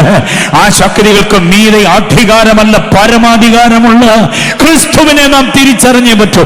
അതാണ് എഫെസ്യ ലേഖനം 1-ന്റെ 20 മുതൽ 23 വരെ. ആ പദം മറക്കരുത്, ആധിപത്യം വഹിക്കുന്ന ക്രിസ്തു. ഇനി 2-ാം അധ്യായം 22-ാം വാക്യം നോക്കിക്കേ. 2-ന്റെ 22-ൽ നാം വായിക്കുന്നു, അടിസ്ഥാനമായ ക്രിസ്തു. അടിസ്ഥാനം, അവിടെ അവനിൽ അടിസ്ഥാനപ്പെട്ടിട്ട്, അവനിൽ എന്ന് ഉദ്ദേശിക്കുന്നത് ക്രിസ്തുവിലാണ്. ക്രിസ്തുവില്ല. അത് മലയാള ഭാഷയുടെ ഒരു കുഴപ്പമാണ്. പിതാവാം ദൈവത്തെയും പുത്രനെയും പിന്നെ പരിശുദ്ധാത്മാവിനെ എല്ലാം അവനെന്ന് ഇവനെന്നോ അവൻ്റെ എന്ന് നിൻ്റെ എന്നോ ഒക്കെ പറയുന്നത് ഭാഷയിലെ ഒരു പരിമിതിയാണ്. അതിപ്പം മാറ്റാനൊന്നും പറ്റത്തില്ല. 1910-ലാണ് നമ്മൾ ഉപയോഗിക്കുന്ന ഈ ബൈബിള് കിട്ടിയത്. ഈ ഇത്രയും കാലമായിട്ടും ഈ അവനും ഇവനും നിൻ്റെ ഒന്നും മാറ്റാനായിട്ട് ബൈബിൾ സൊസൈറ്റി തയ്യാറായിട്ടില്ല. മാറ്റിയത് നമുക്കൊട്ട് വായനാ സുഖം തരുന്നില്ല. വേറെ ഭാഷയിലെല്ലാം കയറി അവർ കൈകാര്യം ചെയ്തതുകൊണ്ട് സത്യത്തിൽ ഈ ചത്തുണ്ണി മേനോൻ സാർ എഴുതിയ ഭാഷ ഗംഭീരമാണ്. അതിനകത്ത് ഈ അവൻ്റെ, അവൻ, ഇവൻ എന്നൊക്കെയുള്ള പ്രയോഗമൊന്ന് മാറ്റിയാൽ മതി. ഇത് വായിച്ചും പാടിയും ഒക്കെ നമ്മളും പ്രാർത്ഥിക്കുമ്പോൾ അവനെന്നും ഇവനെന്നും എത്ര പ്രാവശ്യം പറയുമെന്നറിയാമോ? നിന്റെ ദാസനെ നീ തന്നെ ഉപയോഗിക്കണമേ, നിന്റെ കൃപ ഞങ്ങളുടെ മേൽ തരണേ എന്നൊക്കെ പറഞ്ഞ് നമ്മളങ്ങ് ശീലിച്ചു. നമ്മളെ ആരും തിരുത്തിയില്ല. അതാണ് ഏറ്റവും വലിയ കുഴപ്പം. ദൈവത്തെ നീയെന്നും നിന്റെ എന്നും അവൻ്റെ എന്നും ഒക്കെ പറയുന്നതിനോട് എനിക്ക് വലിയ പൊരുത്തമില്ല. പറ്റുമെങ്കിൽ ദീ ദായ് ദാ, അങ്ങനെ പറയണം. അങ്ങ്, അവിടുന്ന്, അവിടുത്തോട്. പഴയ ഇംഗ്ലീഷാണ്, അതെ, മനസ്സിലായോ? അത് പറയാൻ നമുക്ക് പറ്റണം. പഴയ ഇംഗ്ലീഷ് ബൈബിളിൽ നിന്ന് അതെടുത്ത് മാറ്റി മൊത്തം യു ആക്കിയപ്പോഴാണ് മലയാളത്തിൽ നീയും നിന്റെ എന്നൊക്കെ വന്നത്. അത്ര വലിയ ഗുരുതരമായ പ്രശ്നമാണോ എന്ന് എന്നെ ചിലരിങ്ങനെ തുറിച്ച് നോക്കുന്നു. ദൈവത്തെ അങ്ങനെ വിളിക്കുന്ന വലിയ ഗുരുതരമായ പ്രശ്നമാണോ എന്നറിയാൻ ഇന്ന് രാത്രി വീട്ടിൽ ചെല്ലുമ്പോൾ ഒരു പരീക്ഷ നടത്തണം. എന്താണെന്നറിയാമോ? പപ്പായോട് ചോദിക്കണം, പപ്പായെ നീ വായിച്ച പത്രം എന്ത് ചെയ്യേ? മമ്മിയെ നീ എൻ്റെ ഫോൺ എടുത്തായിരുന്നല്ലോ, എവിടെ കൊണ്ടുവച്ച് ചോദിക്കാവോ?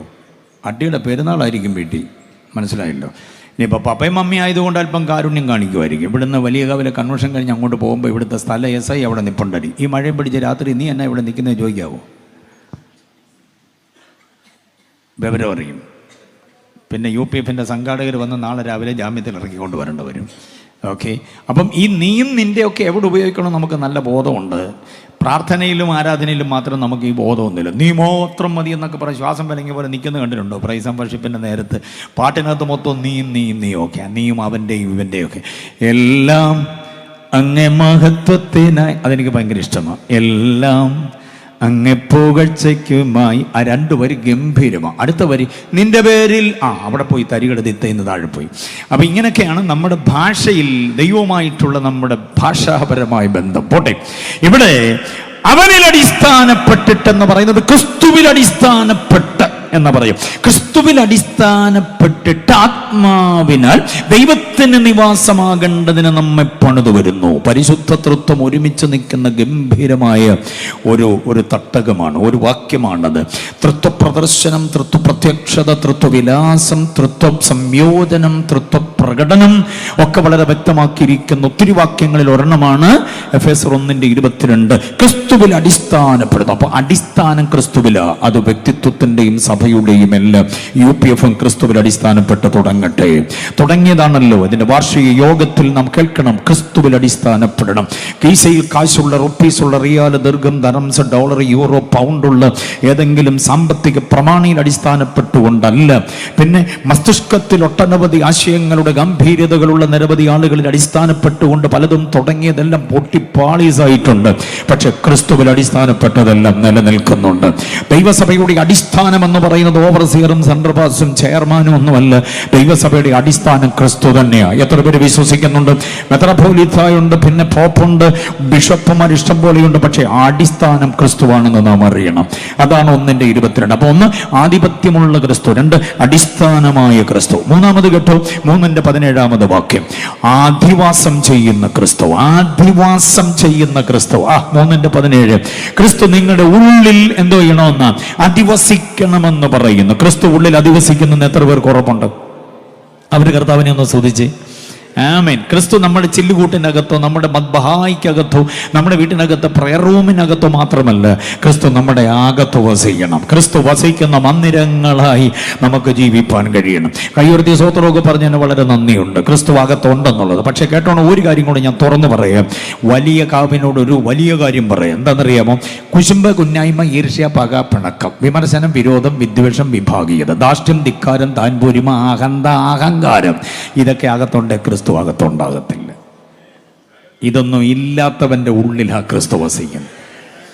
മരുമോളെ കണ്ടുകൂടെ, അമ്മാവിയമ്മയെ തീരെ കണ്ടുകൂടെ, അളിയനോടെ മുട്ടിയ പിന്നെ പ്രശ്നമാണ്. നാത്തൂൻ്റെ കാര്യം പറയണ്ടല്ലോ. എല്ലാ കഥയിലും ദുഷ്ടകഥാപാത്രമാണ് നാത്തൂൻ.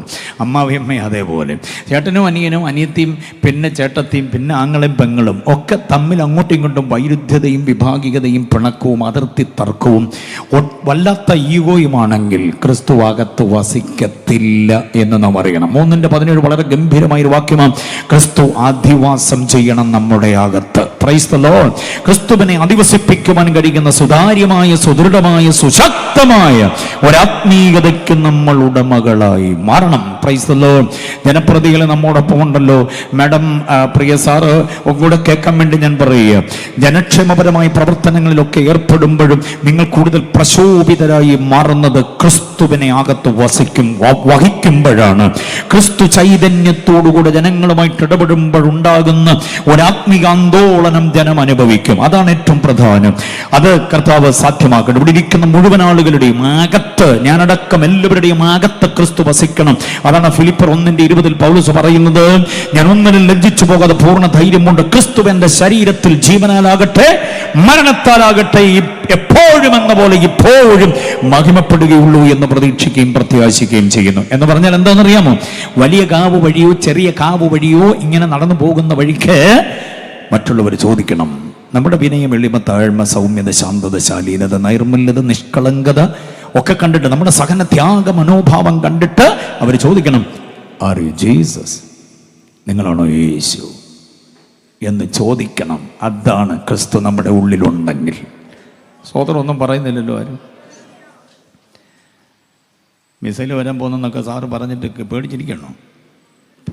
അതൊക്കെ വന്നോട്ടെ, അതൊന്നും നമ്മളെ ബാധിക്കുന്ന കാര്യം. രക്ഷിക്കപ്പെട്ട ക്രിസ്തുവിനെ അകത്ത് വസിപ്പിക്കുന്ന ഒരുത്തനെ അതൊന്നും ബാധിക്കുന്ന കാര്യമില്ല. ഇറാൻ എന്തോ കാണിച്ചാലും, സൗദി അറേബ്യ കാണിച്ചാലും, ഇസ്രായേൽ എന്തൊക്കെ ചെയ്താലും രക്ഷിക്കപ്പെട്ട ദൈവ പൈതൽ അകത്ത് അവൻ ക്രിസ്തുവിൽ ആശ വെച്ചവന് കർത്താവിൻ്റെ കാഹളം കേൾക്കും. നാം ഇവിടുന്ന് യാത്രയാകും. Praise the Lord. ലോകമഹാസംഭവങ്ങളൊക്കെ നടക്കും. പക്ഷേ ഒരു കാര്യം ഓർത്തോണം, ക്രിസ്തുവിൻ്റെ അകത്ത് വസിക്കണം. ക്രിസ്തുവിനെ അകത്ത് വസിപ്പിക്കുക എന്നുള്ളത്. അതാണ് 3:17 വാക്യം. മുൻപോട്ട് പോകാം. 4-ാം അധ്യായം. അനുഗ്രഹദാതാവായ ക്രിസ്തു. അനുഗ്രഹദാതാവായ ക്രിസ്തു. 4-ാം അധ്യായം 8 മുതൽ അങ്ങ് 11 വരെയുള്ള വാക്യങ്ങൾ വായിക്കുമ്പോൾ സഭയുടെ സുഗമമായ നടത്തിപ്പിന് വേണ്ടി അനുഗ്രഹങ്ങളെ വാരിക്കോരി തന്നിട്ടുണ്ട്. 5-fold ministry. ഉയരത്തിലേക്ക് കയറി മനുഷ്യർക്ക് നല്ല ദാനങ്ങളെ കൊടുത്തു. അതാണ് അനുഗ്രഹമെന്ന് ഞാൻ പറഞ്ഞത്. അതാണ് ഏറ്റവും വലിയ അനുഗ്രഹം. സഭയ്ക്ക് നൽകപ്പെട്ടിരിക്കുന്ന വിശേഷ ഉദ്യോഗസ്ഥന്മാർ 5 എണ്ണത്തെ നമുക്ക് തന്നിട്ടുണ്ട്. അവരുടെ നടത്തിപ്പിൻ കീഴിൽ സഭ ജനം വരുമ്പോഴാണ് ഏറ്റവും അനുഗ്രഹമായി ആത്മീയ സംസ്കാര തനിമയിലേക്ക് വരാൻ കഴിയുന്നത്. ഓക്കെ, അപ്പൊ 4-ാം അധ്യായം അനുഗ്രഹദാതാവായ ക്രിസ്തു. 5-ാം അധ്യായം അർപ്പകനായ ക്രിസ്തു. നമുക്ക് വേണ്ടി അർപ്പണം ചെയ്ത ക്രിസ്തു. മനസ്സിലായോ? ദൈവമായിരുന്നവൻ ദൈവത്വം മാറ്റിവെച്ചുകൊണ്ട് കേവലം മനുഷ്യനായിട്ട് ഇവിടേക്ക് ഇറങ്ങി വന്നു. എന്നിട്ട് നമുക്ക് വേണ്ടി ക്രൂശിലെ മരണത്തോളം അനുസരണമുള്ള ദാസനായി മാറി. 5-ന്റെ 2-ാം വാക്യം നോക്കിക്കേ. അവിടെ വായിക്കുന്ന ക്രിസ്തുവും നമ്മെ സ്നേഹിച്ച് നമുക്ക് വേണ്ടി തന്നെത്താൻ വഴിപാടും യാഗവുമായി തീർന്നു. അവിടെ ഒരു പ്രയോഗമുണ്ട്, ശ്രദ്ധിക്കണം. ക്രിസ്തുവും എന്ന് പറഞ്ഞാൽ എന്താണെന്നറിയാമോ? യോഹന്നാൻ 3:16 വാക്യത്തിന്റെ വിശകലനം നമുക്ക് നൽകുകയാണ്.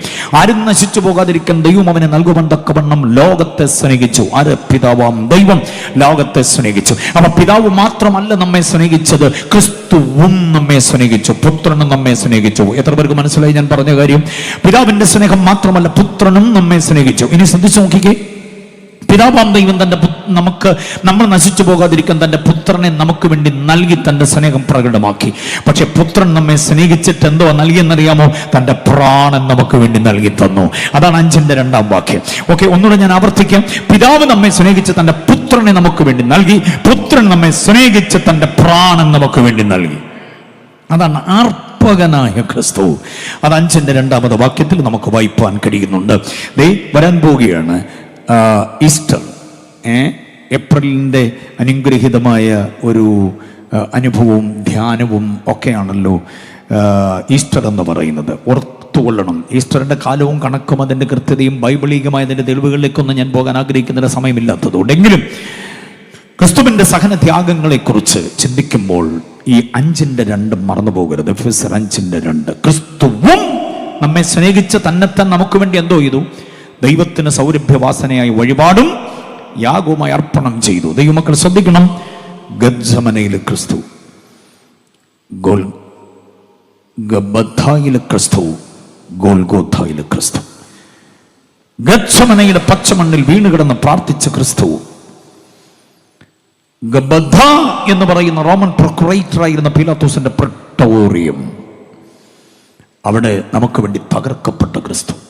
ഗത്സമനയിൽ പിടിക്കപ്പെട്ടു, ഗബ്ബഥായിൽ തകർക്കപ്പെട്ടു, ഗോൽഗോഥായിൽ നമുക്ക് വേണ്ടി തറയ്ക്കപ്പെട്ടു.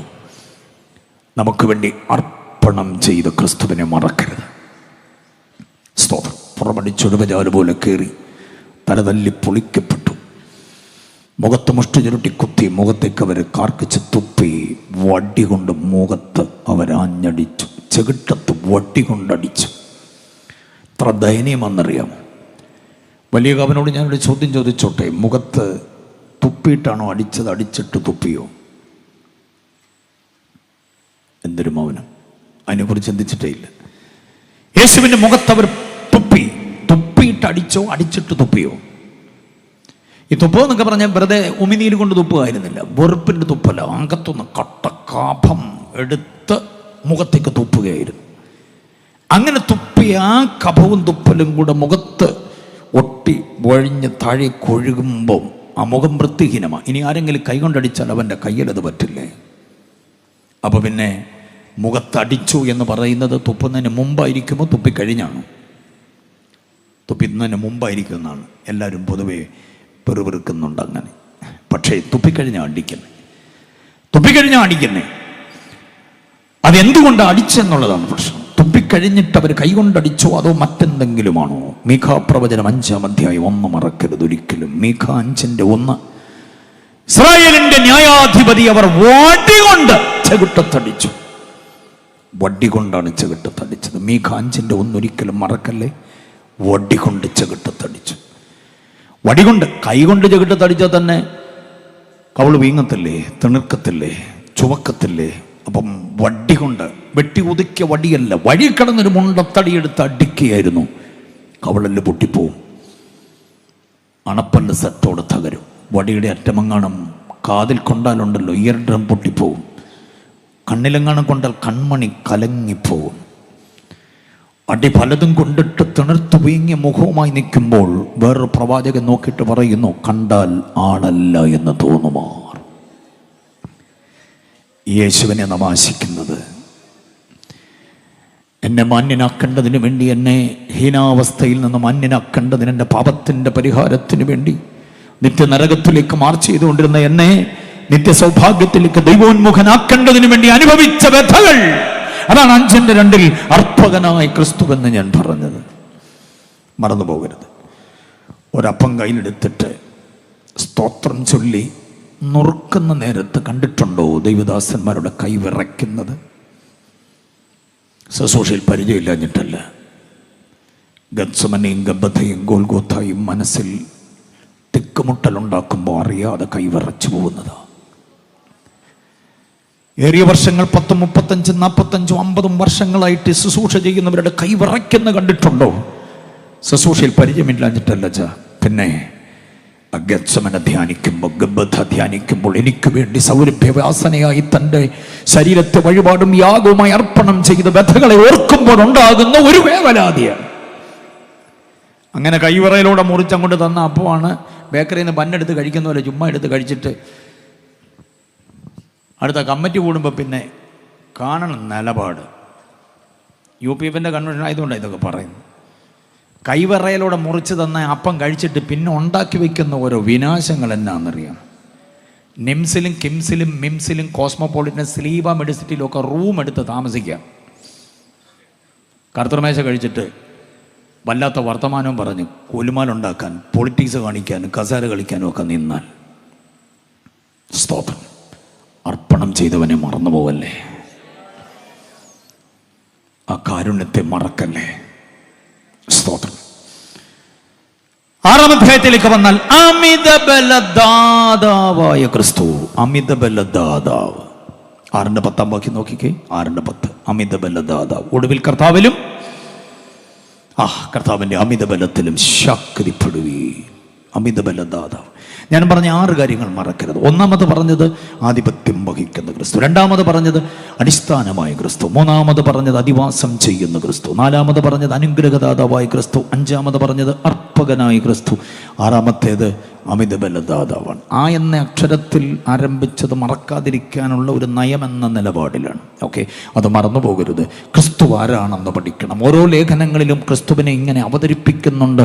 ദൈവശാസ്ത്ര സമ്പുഷ്ടമായ ആ ക്രിസ്തുവിനെയാണ് നാം ആശിക്കുന്നത്. കരങ്ങൾ ഉയർത്തി കർത്താവിനെ സ്തുതിച്ച് ഒരു ചിന്ത കൂടെ പറയട്ടെ. അമിത ബലദാതാവാണ്. അമിത ബലം കർത്താവിലും അമിത ബലത്തിലും.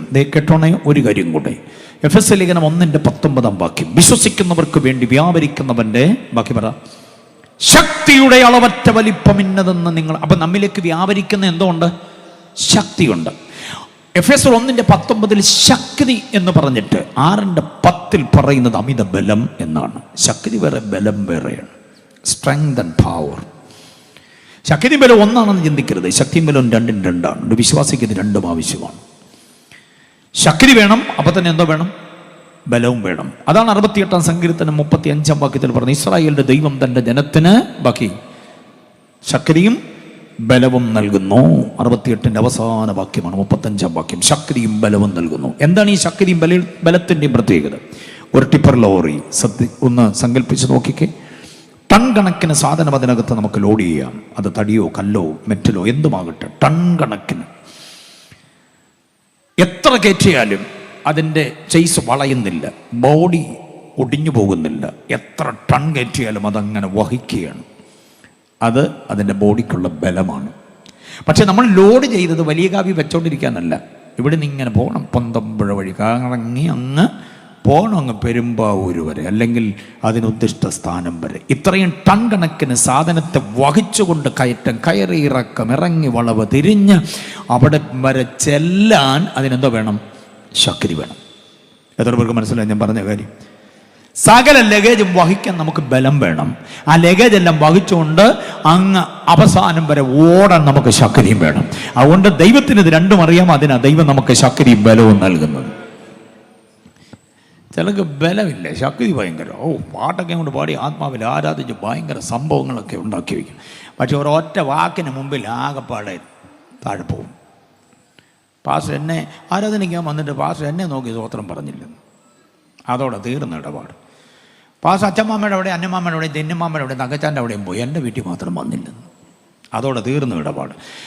ഓണത്തിന് വെട്ടാൻ നിർത്തുന്ന ഏത്തക്കൊല ഉണ്ടല്ലോ, ഇവിടുന്ന് എല്ലാം ഓത കൊടുത്തെങ്കിലേ ഇതിനെ വെട്ടാൻ പരുവത്തി വരെ നിർത്താൻ പറ്റുള്ളൂ. ഓരോ ഓത മാറിയാൽ ആ വശത്തോട്ട് ഇത് വളയും എന്ന് പറഞ്ഞതുപോലെ ഒറ്റ വാക്കിനും ഒറ്റ പ്രവൃത്തിക്കും എല്ലാം ക്ഷീണിച്ചു പോകുന്ന നിരവധി ആളുകൾ. എന്തോ ഇല്ലാഞ്ഞിട്ടാണെന്നറിയാവും? ബലമില്ലാഞ്ഞിട്ടാ. ശാലൻ രാജൻ വരുന്നൊരു ധ്വനി എന്നൊക്കെ പറഞ്ഞ് പാടിയാലുണ്ടല്ലോ പിടിക്കാൻ 16 പേര് വേണം, ഭയങ്കര ശക്തി ആരാധിക്കാൻ. പക്ഷേ ഒറ്റ വാക്കിന് മുമ്പിൽ കുഴഞ്ഞു പോകുന്ന ഇടപാടുണ്ട്. അതൊന്നും വരരുത്. അതുകൊണ്ട് രണ്ടും നമുക്ക് വേണം, രണ്ടായിട്ട്. ഏതൊക്കെയാണ്? ശക്തിയും ബലവും. 1:19 ശക്തിയാണ്, 6:10 ബലമാണ്. ഇത് രണ്ടും തരുന്നത് നമ്മുടെ കർത്താവാണ്. കരങ്ങൾ ഉയർത്തി കർത്താവിനെ സ്തുതിച്ച് ഈ കർത്താവിൽ നമ്മൾ ആശിക്കുന്നു. എന്തുകൊണ്ട് ആശിക്കുന്നു എന്നുള്ള കാര്യം ഞാൻ 3 കാര്യങ്ങളായി നിങ്ങളിലേക്ക് പറയും. 3 കാര്യം ഇനിയും പറഞ്ഞിട്ട് എപ്പം നിർത്താനാ? അങ്ങനൊന്നും പേടിക്കണ്ട, ഭയം ഇല്ലാതിരുന്നു, നിരാശയൊന്നും വേണ്ട, കൃത്യസമയത്ത് അവസാനിപ്പിക്കാം. സ്തോത്രം. നാം യേശുവിനെ ആശിക്കുന്നതിൻ്റെ കാരണം, 1, യേശുവിൻ്റെ മനുഷ്യത്വത്തിൻ്റെ തിളക്കം. നാം യേശുവിനെ ആശിക്കുന്നതിൻ്റെ കാരണം 2, യേശുവിൻ്റെ ദൈവത്വത്തിൻ്റെ മഹത്വം. 3, നാം യേശുവിനെ ആശിക്കുന്നതിൻ്റെ കാരണം കർത്താവ് നമുക്ക് നൽകിയ വാഗ്ദത്തങ്ങളിലെ വിശ്വാസ്യതയാണ്. ഈ 3 കാര്യങ്ങൾ പറയുമ്പോൾ അതിനെ അങ്ങനെ അങ്ങോട്ട് പറയേണ്ടതുപോലെ പറയാൻ നേരമെടുക്കാൻ പറ്റില്ലല്ലോ, എങ്കിലും അതൊന്ന് തൊട്ടുണർത്തി പറയാം. 1, മനുഷ്യത്വത്തിൻ്റെ തിളക്കം. ഏതു വ്യക്തിയും യേശുവിനെ ആശിക്കുവാൻ യേശുവിന് മനുഷ്യത്വത്തിൻ്റെ ഒരു തിളക്കമുണ്ട്. എന്താ യേശുവിൻ്റെ മനുഷ്യത്വത്തിൻ്റെ തിളക്കം? അത് പഠിക്കേണ്ടതാ, നിന്ന് നിർത്തി പഠിക്കേണ്ട അനുഗ്രഹീതമായ ചിന്തയാണ്. 1ാമത്തെ ശ്രേഷ്ഠത ഞാൻ പറയാം. എന്താണെന്നറിയാമോ? യേശുവിൽ പാപമില്ല. എത്ര പേർക്ക് സ്തോത്രം പറയാൻ പറ്റും? 1 യോഹന്നാൻ ലേഖനം 3-ാം അധ്യായം 5-ാം വാക്യം. 1 യോഹന്നാൻ 3:5 വാക്യങ്ങളൊന്ന് വായിപ്പിക്കുന്നതിൽ വാക്യങ്ങളെ നിങ്ങൾ മനസ്സിൽ കരുതിക്കൊള്ളണം. 3:5 പറയുന്നു, അവനിൽ പാപം ഇല്ല. പാപമില്ലാത്തവനെ ഒരുവനെ ആശിച്ചോ ഒരു പഞ്ഞം ഉണ്ടാകത്തില്ല. പാപങ്ങളെ നീക്കേണ്ടതിന് വേണ്ടി വന്ന യേശുവിൽ എന്തോ ഇല്ലെന്നാ പറഞ്ഞേ? പാപം ഇല്ല. പാപമില്ലാത്ത ഒരുവനെ വേറെ കാണിച്ചു തരാവോ? രാഷ്ട്രീയ മണ്ഡലത്തിൽ, സാമൂഹ്യ തലത്തിൽ, സാഹിത്യരംഗത്ത്, രാഷ്ട്രീയരായ ഒത്തിരി ആളുകളില്ലേ? പണ്ട് പുരാതന കാലം മുതൽ മുമ്പേ നമ്മൾ കേട്ടതുപോലെ അലക്സാണ്ടർ മാത്രമല്ല, മുസോളിനി, നെപ്പോളിയൻ ബോണപ്പാർട്ട് അടക്കമുള്ള നിമ്രോദ് മുതൽ ഇങ്ങോട്ടുള്ള വമ്പൻ താരങ്ങളില്ലേ? ഇവരിൽ ആരെങ്കിലും ഒരാളെ പാപമില്ലാത്തവരെ കാട്ടിത്തരാൻ പറ്റുമോ? അതുകൊണ്ടാണ് ഞങ്ങൾ യേശുവിൽ ആശിക്കുന്നത്. എന്നെ അങ്ങ് ദൂരെ ശ്രദ്ധിക്കുന്ന പ്രിയപ്പെട്ടവരോട് പറയാം, ഇത് മതം മാറ്റത്തിന് വേണ്ടിയുള്ള ഉണർത്തുപാട്ടല്ല. യേശു എന്ന് പറയുന്ന ഔന്നത്യത്തിൽ ആശിക്കുന്നതിന്റെ 1ാമത്തെ കാരണം യേശുവിൽ പാപമില്ല എന്നുള്ളത് കൊണ്ടാണ്. പാപങ്ങളെ നീക്കേണ്ടതിന് പാർത്തലത്തിലേക്ക് വന്നവനിൽ പാപമില്ല. പാപമുള്ളവനെ കൊണ്ട് പാപം നീക്കാൻ പറ്റുമോ? ഒരിക്കലും പറ്റില്ല. യേശുവിൽ പാപം ഇല്ല. 1 യോഹന്നാൻ 3:5. ആ 3:5 വാക്യം പാപങ്ങളെ നീക്കേണ്ടതിന് യേശു പ്രത്യക്ഷമായി എന്ന് പറഞ്ഞിട്ടാ പറയുക. യേശുവിൽ എന്തോ ഇല്ല, പാപമില്ല എന്ന് പറയുന്നു. യേശു നീക്കാൻ വന്നു എന്ന് പറഞ്ഞല്ല, നീക്കുക എന്നുള്ള പദം പഠിക്കണം. ശ്രദ്ധിച്ച് വേഗം പറയാം. 1, പാപം നീക്കേണ്ടതിന്. 2, മരണം നീക്കേണ്ടതിന്. 2 തിമോഥെയോസ് 1:10 വാക്യം. ഇപ്പോൾ മരണം നീക്കി ജീവനും അക്ഷയതയും നമുക്ക് നൽകേണ്ടതിന് വേണ്ടി വന്ന യേശു. അപ്പൊ 1, പാപം നീക്കാൻ വന്നു. 2, പാപത്തിന്റെ അനന്തര ഫലമായി എന്തോ നീക്കിയെന്ന മരണം. 2 തിമോഥെയോസ് 1:10. ഇനി ശ്രദ്ധിച്ച് 3ാമത്തെ ചിന്ത. പാപത്തെയും മരണത്തെയും സംവിധാനം ചെയ്തൊരു സംവിധായകനുണ്ട്. ആരാന്നറിയാമോ? ഈ ലോകത്തിന്റെ ദൈവമായി പിശാച്. ആ പിശാചിനെ നീക്കേണ്ടതിനാണ് യേശു വന്നത്. 3 കാര്യങ്ങളെ നീക്കാൻ വേണ്ടി വന്ന യേശുവിനെ മറന്നു പോകരുത്. 1, പാപത്തെ നീക്കാൻ. 2, പാപത്തിന്റെ അനന്തരഫലമായി എന്തോന്നിനെ? മരണത്തെ നീക്കാൻ. 3, ഇത് രണ്ടും സംവിധാനം ചെയ്ത സംവിധായകനായി പിശാചിനെ നീക്കാൻ. പിശാചിനെ നീക്കാൻ എന്നുള്ളതിന്റെ വാക്യം ഏതാണ്?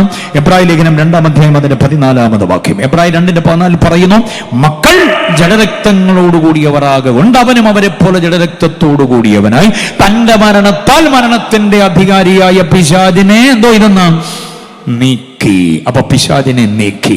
പിശാചിനെ നീക്കി എന്നൊക്കെ പറഞ്ഞാൽ എത്ര പേര് സമ്മതിക്കുന്നുണ്ട്?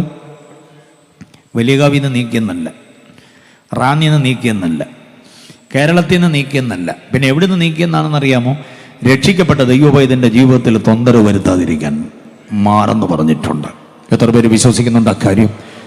പിശാചിനെ നീക്കി എന്ന് പറഞ്ഞാൽ ഭൂമിയിൽ നീക്കിയെന്നല്ല, ഇപ്പോഴും ഉണ്ട്. വലിയ കാവ് അടക്കമുള്ള എല്ലാ ഇടങ്ങളിലും, സകല കാവുകളിലും ഉണ്ട്, സകല ഇടങ്ങളിലുമുണ്ട്. മനസ്സിലായോ? പക്ഷെ നീക്കി എന്ന് പറയുന്നത് തന്റെ നിർമ്മലവും നിഷ്കളങ്കവും വിലയേറിയതും കുറ്റമില്ലാത്തതും പുണ്യാഹവുമായി രക്തത്താൽ കഴുകപ്പെട്ട പാപവിമോചനം പ്രാപിച്ചിട്ടുള്ള വ്യക്തിയുടെ ജീവിതത്തിനകത്ത് ഇനി അധികാരത്തിന്റെ ചെങ്കോല് വെക്കാതെ മാറി നിൽക്കുന്ന കർത്താവ് പറഞ്ഞിട്ടുണ്ട്. അത് വിശ്വാസത്താൽ ഏറ്റെടുത്ത് വേണം ജീവിക്കാൻ. മനസ്സിലാകുന്നുണ്ടോ? നാം പ്രാപിച്ച ശക്തിയുണ്ടല്ലോ, നാം പ്രാപിച്ച ബലമുണ്ടല്ലോ. പിശാചിന്റെ തന്ത്രങ്ങളോട്, അവന്റെ മന്ത്രങ്ങളോട്, അവന്റെ യഥാകൂടങ്ങളോട് ചെറുത്തു നിൽക്കുവാനുള്ള കരുത്തിന് വേണ്ടിയാണ് അത് നാം പ്രാപിച്ചോണം. ഈ ആത്മശക്തി പ്രാപിച്ചത് അന്യഭാഷ പറയാൻ വേണ്ടി മാത്രമല്ല, അത് ശ്രദ്ധിച്ചോണം. അന്യഭാഷയ്ക്ക് വേണ്ടി മാത്രമല്ല, പിശാചിന്റെ തന്ത്രങ്ങളോട് എതിരിടാൻ വേണ്ടിയാണ്. രക്ഷിക്കപ്പെട്ടെന്ന് അവകാശപ്പെടുന്ന ദൈവമക്കൾ ഇന്നും ചോദിച്ച് നടക്കുന്നുണ്ട്, കൃപയുള്ള ഒരു ദൈവദാസന്റെ നമ്പർ തരാമോ? നീ പ്രാപിച്ച കൃപ എവിടെ പോയി എന്ന് ആദ്യം പറ. ഈ കൃപയുള്ള ദൈവദാസൻ നമ്പർ തരാമോ എന്ന് ആരോടെങ്കിലും അല്ല ചോദിക്കുന്നത്. സ്ഥലം സഭ പാസ്വേഡ് തന്നെ ചോദിച്ചു കളയും. UP ഇപ്പം ശ്രദ്ധിക്കണേ, സ്ഥലം സഭ പാസ്വേഡ് തന്നെ ചോദിച്ചു കളയും കൃപയുള്ളൊരു ദൈവദാസന്റെ എന്ന് പറഞ്ഞാൽ രണ്ട് കാര്യം. നമ്പർ കിട്ടിയാൽ ആരും അറിയാതെ 2 ദിവസത്തെ ഒരു രഹസ്യ പ്രാർത്ഥന നടത്താൻ വേണ്ടിയാണ്. രണ്ടാമത്തെ ഒരു കാര്യം വിവിധോദ്ദേശ പദ്ധതി. രണ്ടാമത്തെ കാര്യം ഇപ്പം മാറി വന്ന ദൈവദാസന് കൃപയൊന്നും ഇല്ലെന്ന് നേരിട്ട് പറയുന്നതിന് പകരം അത് ഇൻഡയറക്റ്റായിട്ട് പറയാനും കൂടിയാണ്. കൃപയുള്ളൊരു ദൈവദാസൻ്റെ നമ്പർ തരാമെന്ന് ചോദിക്കും. നമ്മൾ പ്രാപിച്ച ആത്മശക്തിക്കകത്ത് കൃപ ഉണ്ടെന്ന് അത് ഉപയോഗിക്കാൻ കഴിയണം. മനസ്സിലാകുന്നുണ്ടോ? ആരെങ്കിലും ഒന്ന് പറഞ്ഞ് അവിടെ ഇരിപ്പുണ്ട്, ഇവിടെ ഇരിപ്പുണ്ട്, അങ്ങനെയുണ്ട്, ഇങ്ങനെയുണ്ട്, കെട്ടിവിട്ടിട്ടുണ്ട്, ആവാഹിച്ച് വിട്ടിട്ടുണ്ടെന്നൊക്കെ പറയുമ്പോൾ ചുമ്മാ മുട്ട് തമ്മി കൂട്ടായ്മയായി പോകരുത്. നമ്മൾ പ്രാപിച്ച ശക്തിക്കകത്ത് ഇവനോട് പോരാടാനുണ്ട്. കാരണം കർത്താവ് പിശാചിനെ നീക്കി. വിശ്വസിക്കുന്നവർ കർത്താവിനെ സ്തുതിച്ച്. അപ്പൊ പാപം നീക്കി, മരണം നീക്കി, പിശാചിനെ നീക്കാൻ വേണ്ടി ആ കർത്താവ് വന്നത് എന്ന് നമ്മൾ അറിയണം. ഓക്കെ, അങ്ങനെ വന്ന കർത്താവിൽ എന്തോ ഇല്ലെന്നാ പറഞ്ഞേ? പാപം ഇല്ല. വേഗം മുമ്പോട്ട് പോകാം. പാപമില്ലാത്ത കർത്താവ്. 1 യോഹന്നാൻ 3:5-2 പാപം ചെയ്യാത്ത കർത്താവ്. മനുഷ്യത്വത്തിന്റെ മഹത്വം. അതുകൊണ്ടാണ് യേശുവിനെ ഞാൻ ആശിക്കുന്നത്. അതുകൊണ്ട് യേശുവിനെ പ്രസംഗിക്കാൻ ഒത്തിരി ചെറുപ്പത്തിലെ ഞാൻ ഇറങ്ങിയത്. മനസ്സിലാകുന്നുണ്ടോ? ഒത്തിരി ചെറുപ്പത്തിൽ ഇറങ്ങിയത് ഞാൻ യേശുവിനെ പ്രസംഗിക്കാൻ. Price the Lord. അതിന്റെ കാരണം യേശു പാപമില്ലാത്തവൻ. 2 യേശു പാപി, പാപം ചെയ്യാത്തവൻ. 1 പത്രോസ് 2:22 വാക്യം. 1 പത്രോസ് 2:22 പറയുന്നു, അവൻ പാപമൊന്നും ചെയ്തിട്ടില്ല. വാക്യങ്ങൾ മറന്നുപോകല്ലേ. വിശ്വാസ ജീവിതത്തിന്റെ ബാലപാഠങ്ങളായി വാക്യമാണ്. യേശു എന്ന് പറയുന്ന ഔന്നത്യത്തിന്റെ ശ്രദ്ധ വെളിപ്പെടുത്തുന്ന ഗംഭീര വാക്യങ്ങളായത്. യേശു പാപി അല്ല, യേശു പാപം ചെയ്തിട്ടില്ല. 1 പത്രോസ് 2:22. അടുത്ത വാക്യം കേട്ടോണേ. 2 കൊരിന്ത്യർ ലേഖനം 5:21. 2 കൊരിന്ത്യർ 5:21 പറയുന്നു, അവൻ പാപം അറിഞ്ഞിട്ടില്ല. പാപം എന്തോ ചെയ്തിട്ടില്ലെന്ന് അറിഞ്ഞിട്ടില്ല. പക്ഷെ നാം ദൈവത്തിന്റെ നീതിയാകേണ്ടതിന് നമ്മുടെ പാപത്തെ അവന്റെ മേൽ ആക്കുകയായിരുന്നു. അവൻ നമുക്ക് വേണ്ടി പാപമാക്കപ്പെട്ടു. അവൻ പാപി അല്ല, പാപം അറിഞ്ഞിട്ടില്ല. ഗെത്സമനിൽ വീണുകിടന്ന് കരഞ്ഞതും തല്ലുകൊണ്ടതും ക്രൂശിക്കപ്പെട്ടതും ആണിയിൽ തറയ്ക്കപ്പെട്ടതുമല്ല പാപിയായതുകൊണ്ട് ഏറ്റ ശിക്ഷയല്ല, നമ്മുടെ പാപത്തിന്റെ പകരമാണ്. അതാ ഞങ്ങൾക്ക് സുവിശേഷിക്കാനുള്ളത്. താങ്കളുടെ പാപത്തെ ചുമന്നുകൊണ്ട് കലുവരിയിൽ പരമയാഗമായി തീർന്ന ക്രിസ്തു ഏറ്റവും ആശിക്കാൻ യോഗ്യനാ. കാരണം അവൻ പാപിയല്ല, പാപം ചെയ്തിട്ടില്ല, പാപം അറിഞ്ഞിട്ടില്ല. ഇനി കേൾക്കണ വാക്യം മത്തായി 27:4 വാക്യം. വിറ്റ് കാശാക്കിയ യൂദ യേശുവിനെ കുറിച്ച് പറഞ്ഞ മനോഹരമായിരിക്കുന്ന ഒരു ഒറ്റവരി സുവിശേഷമുണ്ട്. ഒറ്റവരി സുവിശേഷം എന്ന് പറയാൻ കാരണം മത്തായി എഴുതിയ സുവിശേഷ ഗ്രന്ഥത്തിന് 28 അധ്യായമുണ്ട്. മാർക്കോസ് എഴുതിയതിന് 16 അധ്യായമുണ്ട്. ലൂക്കോസ് എഴുതിയതിന് 24 അധ്യായമുണ്ട്. അപ്പോൾ യോഹന്നാൻ എഴുതിയതിന് എത്ര അധ്യായമുണ്ട്? അങ്ങനെ ചോദ്യം വരുമെന്ന് പ്രതീക്ഷിച്ചതേ ഇല്ലല്ലേ. മത്തായി, മാർക്കോസ്, ലൂക്കോസ് ഞാൻ തന്നെ പറഞ്ഞ പോലെ യോഹന്നാനും പറയുമെന്ന് വിചാരിച്ചു കാണും. യോഹന്നാൻ എത്ര അധ്യായമുണ്ട്? 21 അധ്യായമുണ്ട്. അപ്പോൾ ഇവരുടെ എഴുതിയ സുവിശേഷ ഗ്രന്ഥത്തിനൊക്കെ ഇത്രയും ദൈർഘ്യമുണ്ട്. പക്ഷെ യൂദ പറഞ്ഞ ഒരൊറ്റ വരി സുവിശേഷം മത്തായി 27:4 വാക്യം, കുറ്റമില്ലാത്ത രക്തത്തെ ഞാൻ കാണിച്ചു കൊടുത്തു. അതിനകത്ത് അടക്കം ചെയ്തിട്ടുണ്ട് യേശുവിൻ്റെ മഹത്വമല്ല, യേശു കുറ്റമില്ലാത്ത രക്തത്തിനുടമയാണ്. മത്തായി 27:4 വാക്യം. മത്തായി 27:19 വാക്യം നോക്കിക്കേ. ഒറ്റവരി സുവിശേഷം വീണ്ടും. പീലാത്തോസിന്റെ ഭാര്യ പറയുകയാണ്, ആ നീതിമാന്റെ രക്തത്തിൽ എന്തോ ചെയ്യരുത്, പങ്കാളിയാകരുത്. നീതിമാന്റെ രക്തത്തിൽ പങ്കാളിയാകരുത്. അപ്പൊ യേശു ആരാന്നാ പറഞ്ഞേ? പീലാത്തോസിന് ബോധമില്ല, ഭാര്യയ്ക്ക് എന്തോ ഉണ്ട്. അങ്ങനെ വേണമല്ലോ ദാമ്പത്യം. രണ്ടുപേർക്കും ബോധമായാലും കുഴപ്പമാണ്. ബോധവും കൂടെ കൂട്ടിമുട്ടിയ ഭയങ്കര പ്രശ്നമാകും. അപ്പോൾ ഒരാൾക്ക് ബോധം ഇല്ലെങ്കിലും കുഴപ്പമില്ല, വേറൊരാൾക്ക് എന്തോ വേണം, ബോധം വേണം. ഇപ്പം വലിയ കാവ് ചിന്തിക്കുന്നത് എന്താണെന്ന് എനിക്കറിയാം. എനിക്കാണോ ബോധം, അച്ഛനാണോ ബോധം എന്ന് ആർക്കും ഒരാൾക്കും ഉണ്ട്. അതുകൊണ്ടാണല്ലോ ഇത്രയും കാലം നിന്നത്. സ്തോത്രം. ഈ ഹാമാന് ബോധമില്ല, പക്ഷേ അവളുടെ ഭാര്യ സേരസിന് ബോധമുണ്ട്. അതുകൊണ്ടാണ് പറഞ്ഞേ, നിന്റെ ശത്രു യഹൂദനാണ്, നീ എന്തോ ചെയ്യത്തില്ല, അവനെ ജയിക്കത്തില്ല. അത് ബോധമുള്ള പെണ്ണുമ്പിള്ളേ അവർ. മനസ്സിലായോ? നാബാലിന് ബോധമില്ല, പക്ഷേ നാബാലിൻ്റെ ഭാര്യയ്ക്ക് എന്തോ ഉണ്ട്.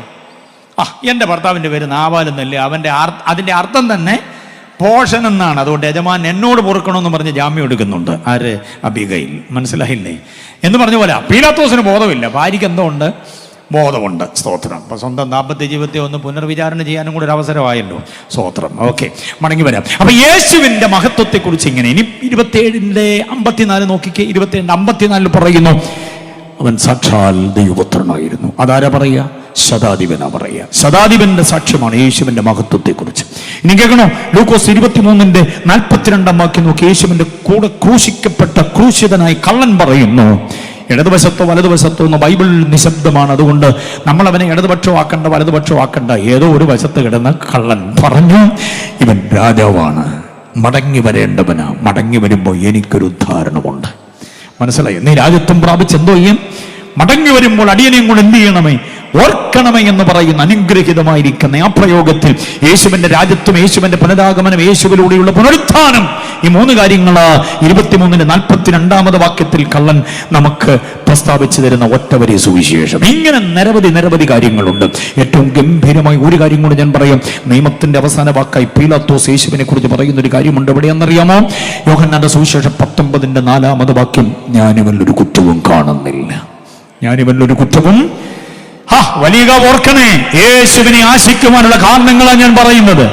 കുറ്റമുള്ള യേശുവല്ല, ഖജനാവിൽ കൈയിട്ട് വാരിയ യേശുവല്ല, സാമ്പത്തികമായി ഏതെങ്കിലും ക്രമക്കേട് കാട്ടിയവനല്ല, ധാർമ്മികമായി അധപ്പതനമുള്ള യേശുവല്ല, സാൻമാർഗിക ബോധം നഷ്ടപ്പെട്ട യേശുവല്ല, പ്രതികാരദാഹിയായ യേശുവല്ല, കൂടെ ഉണ്ടായിരുന്ന ചെറുപ്പക്കാരെ 1000 പരിശീലിപ്പിച്ച യേശുവല്ല, സഹിക്കാനും ക്ഷമിക്കാനും വഹിക്കാനും പൊറുക്കാനും താങ്ങാനും കരുതാനും കൊടുക്കാൻ വേണ്ടി മാത്രം പഠിപ്പിച്ച ഒരു യേശു. അതാ ഞങ്ങൾ അവനെ ആശിക്കാനുള്ള കാരണം. കരങ്ങൾ ഉയർത്തി സ്തോത്രം പറഞ്ഞേ. ഹല്ലേലൂയ.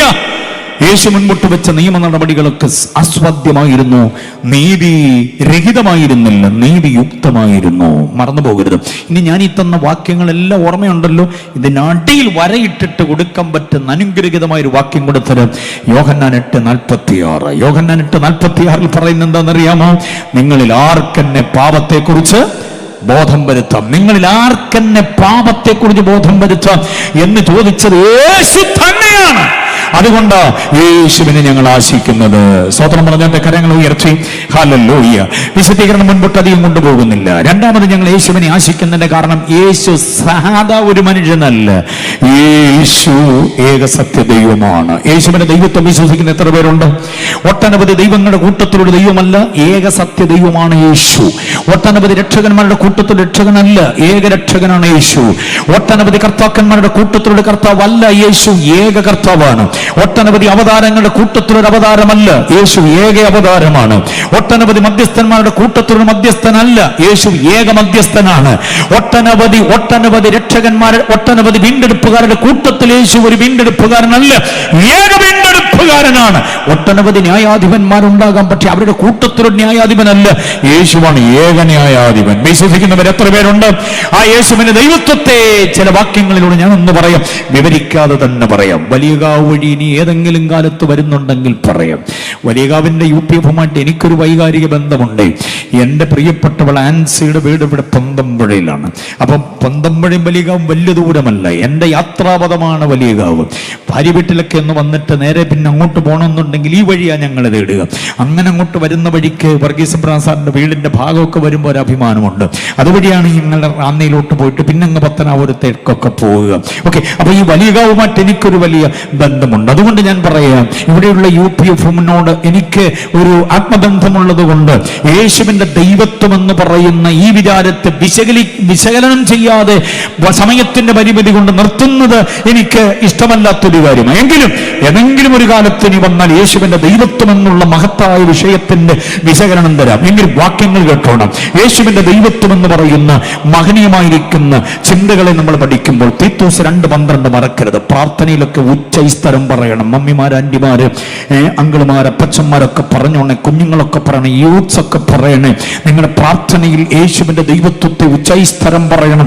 പ്രതിയോഗിയായി പിശാച് കേൾക്കണം. നമുക്ക് പരിജ്ഞാനം ഉണ്ടെന്നുള്ള കാര്യം, ക്രിസ്തു പരിജ്ഞാനം. തീത്തോസ് 2:12 പറയുന്നു, മഹാദൈവവും നമ്മുടെ രക്ഷിതാവുമായി.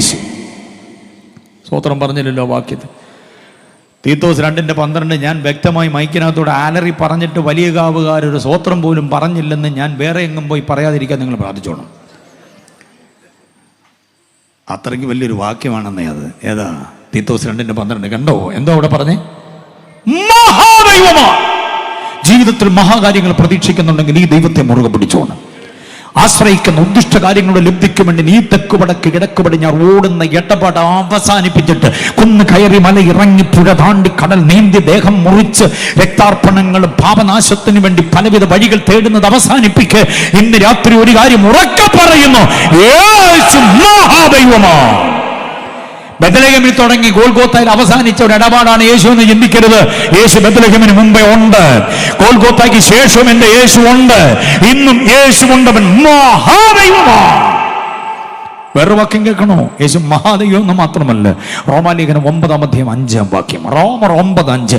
ആ വാക്യത്തിനകത്തോട്ടൊക്കെ കയറിപ്പോയ പിന്നെ ഇറങ്ങി വരാൻ ഭയങ്കര പാടാണ്. അതുപോലെ വിശാലമായ ആശയങ്ങളുടെ ആവിഷ്കാരമാണ് ആ വാക്യം. കുഞ്ഞു വാക്യമാണ്. 9:5. അവൻ സർവ്വത്തിനും മീതെ ദൈവമാണ്. എത്ര പേര് സമ്മതിക്കുന്നുണ്ട്? എത്ര പേര് ഇന്ന് രാത്രി ഈ മുറ്റത്തിരിക്കുന്ന എത്ര പേര് സമ്മതിക്കുന്നുണ്ട് യേശു സർവ്വത്തിനും മീതെ ദൈവമാണെന്ന്? സർവ്വത്തിനും മീതെ പരമാധികാരമുള്ളവനാണ് നമ്മൾ കേട്ടു. പക്ഷെ ഇവിടെ ആവർത്തിച്ച് പറയുന്നത് സർവ്വത്തിനും മീതെ, അനുഭവിക്കുന്ന സകല പ്രശ്നങ്ങൾക്കും മീതെ. അടി ഉറക്കെ പറയാം, ക്യാൻസറിന് മീതെ ഒരു ദൈവമുണ്ട്, അത് യേശുവാണ്. ട്യൂമറിന് മീതെ ഒരു ദൈവമുണ്ട്, അത് യേശുവാണ്. അനുഭവിക്കുന്ന സകലവിധ വ്യഥകളുടെയും മീതെ. യൂട്ടസിനകത്ത് എന്താ ഫൈബ്രോയിഡ് ആണെന്നാണ് കണ്ടെത്തിയത്. ഇന്ന് രാത്രി ഇത് മൂടോടെ മുറിച്ചു മാറ്റണം, വേറോടെ വെട്ടിക്കളയണമെന്നൊക്കെ ഡോക്ടർ ആ നിർദ്ദേശം പറയും. പക്ഷെ ഇന്ന് രാത്രി ദൈവദാസന്മാർ ഞങ്ങൾ അഭിഷേകത്തോടെ പറയുന്നു, ആ പ്രതിസന്ധിക്ക് മീതെ ഒരുവനുണ്ട്, അവന്റെ പേര് ക്രിസ്തുവെന്നാണ്. ആ ദൈവം സർവത്തിനും മീതെ. ഹാർട്ടിന്റെ വാൽവാണോ പ്രശ്നം, അതിനെ വെട്ടിമാറ്റണം, ബൈപ്പാസ് ആണോ നിർദ്ദേശിച്ചിരിക്കുന്നത്, ഇന്ന് രാത്രി കേട്ടോ, അതിന്റെ മീതെ പ്രവർത്തിക്കാൻ കഴിയുന്ന, ഏത് പ്രതിസന്ധിക്കും മീതെ പ്രവർത്തിക്കാൻ കഴിയുന്ന ഒരു വല്ലഭത്വമുണ്ട്. അതാണ് ക്രിസ്തു മഹാദൈവം. മാത്രമല്ല സർവത്തിനും മീതെയുള്ളവൻ. ഇന്ന് രാത്രി വിശ്വസിക്കുന്നെങ്കിൽ നാഡീ ഞരമ്പുകളിലേക്ക്, അസ്ഥി വ്യൂഹങ്ങളിലേക്ക്, മാംസപേശികളിലേക്ക്, അവയവ വ്യവസ്ഥിതികളിലേക്ക് ഒരു ശാക്തിയുടെ വ്യാപാരം മിന്നൽ പിണർ പോലെ ഉണ്ടായാൽ സൗഖ്യത്തോടെ മടങ്ങിപ്പോകാൻ പറ്റും. ഈ മുറ്റത്തേക്ക് വന്നത് ചില വേദനയോടെ വിങ്ങലോടെയാണെങ്കിൽ സൗഖ്യത്തോടെ മടങ്ങിപ്പോകാൻ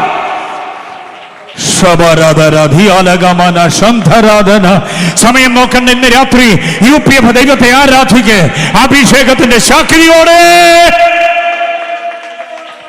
ഹല്ലേലൂയ. നമ്മുടെ കർത്താവ് സർവത്തിനും മീതെ. ഒരു കുഞ്ഞു പേപ്പർ എടുത്ത് കൊടുത്തു വിട്ടാനുള്ള സാമ്പത്തിക കടഭാരങ്ങളെല്ലാം കൂടെ കുറിച്ചെടുക്കുമ്പോൾ അവസാനം മൊത്തത്തിൽ ആകെ മൊത്തം കൂട്ടി നോക്കുമ്പോൾ ഒരു വലിയ തുകയുണ്ട്.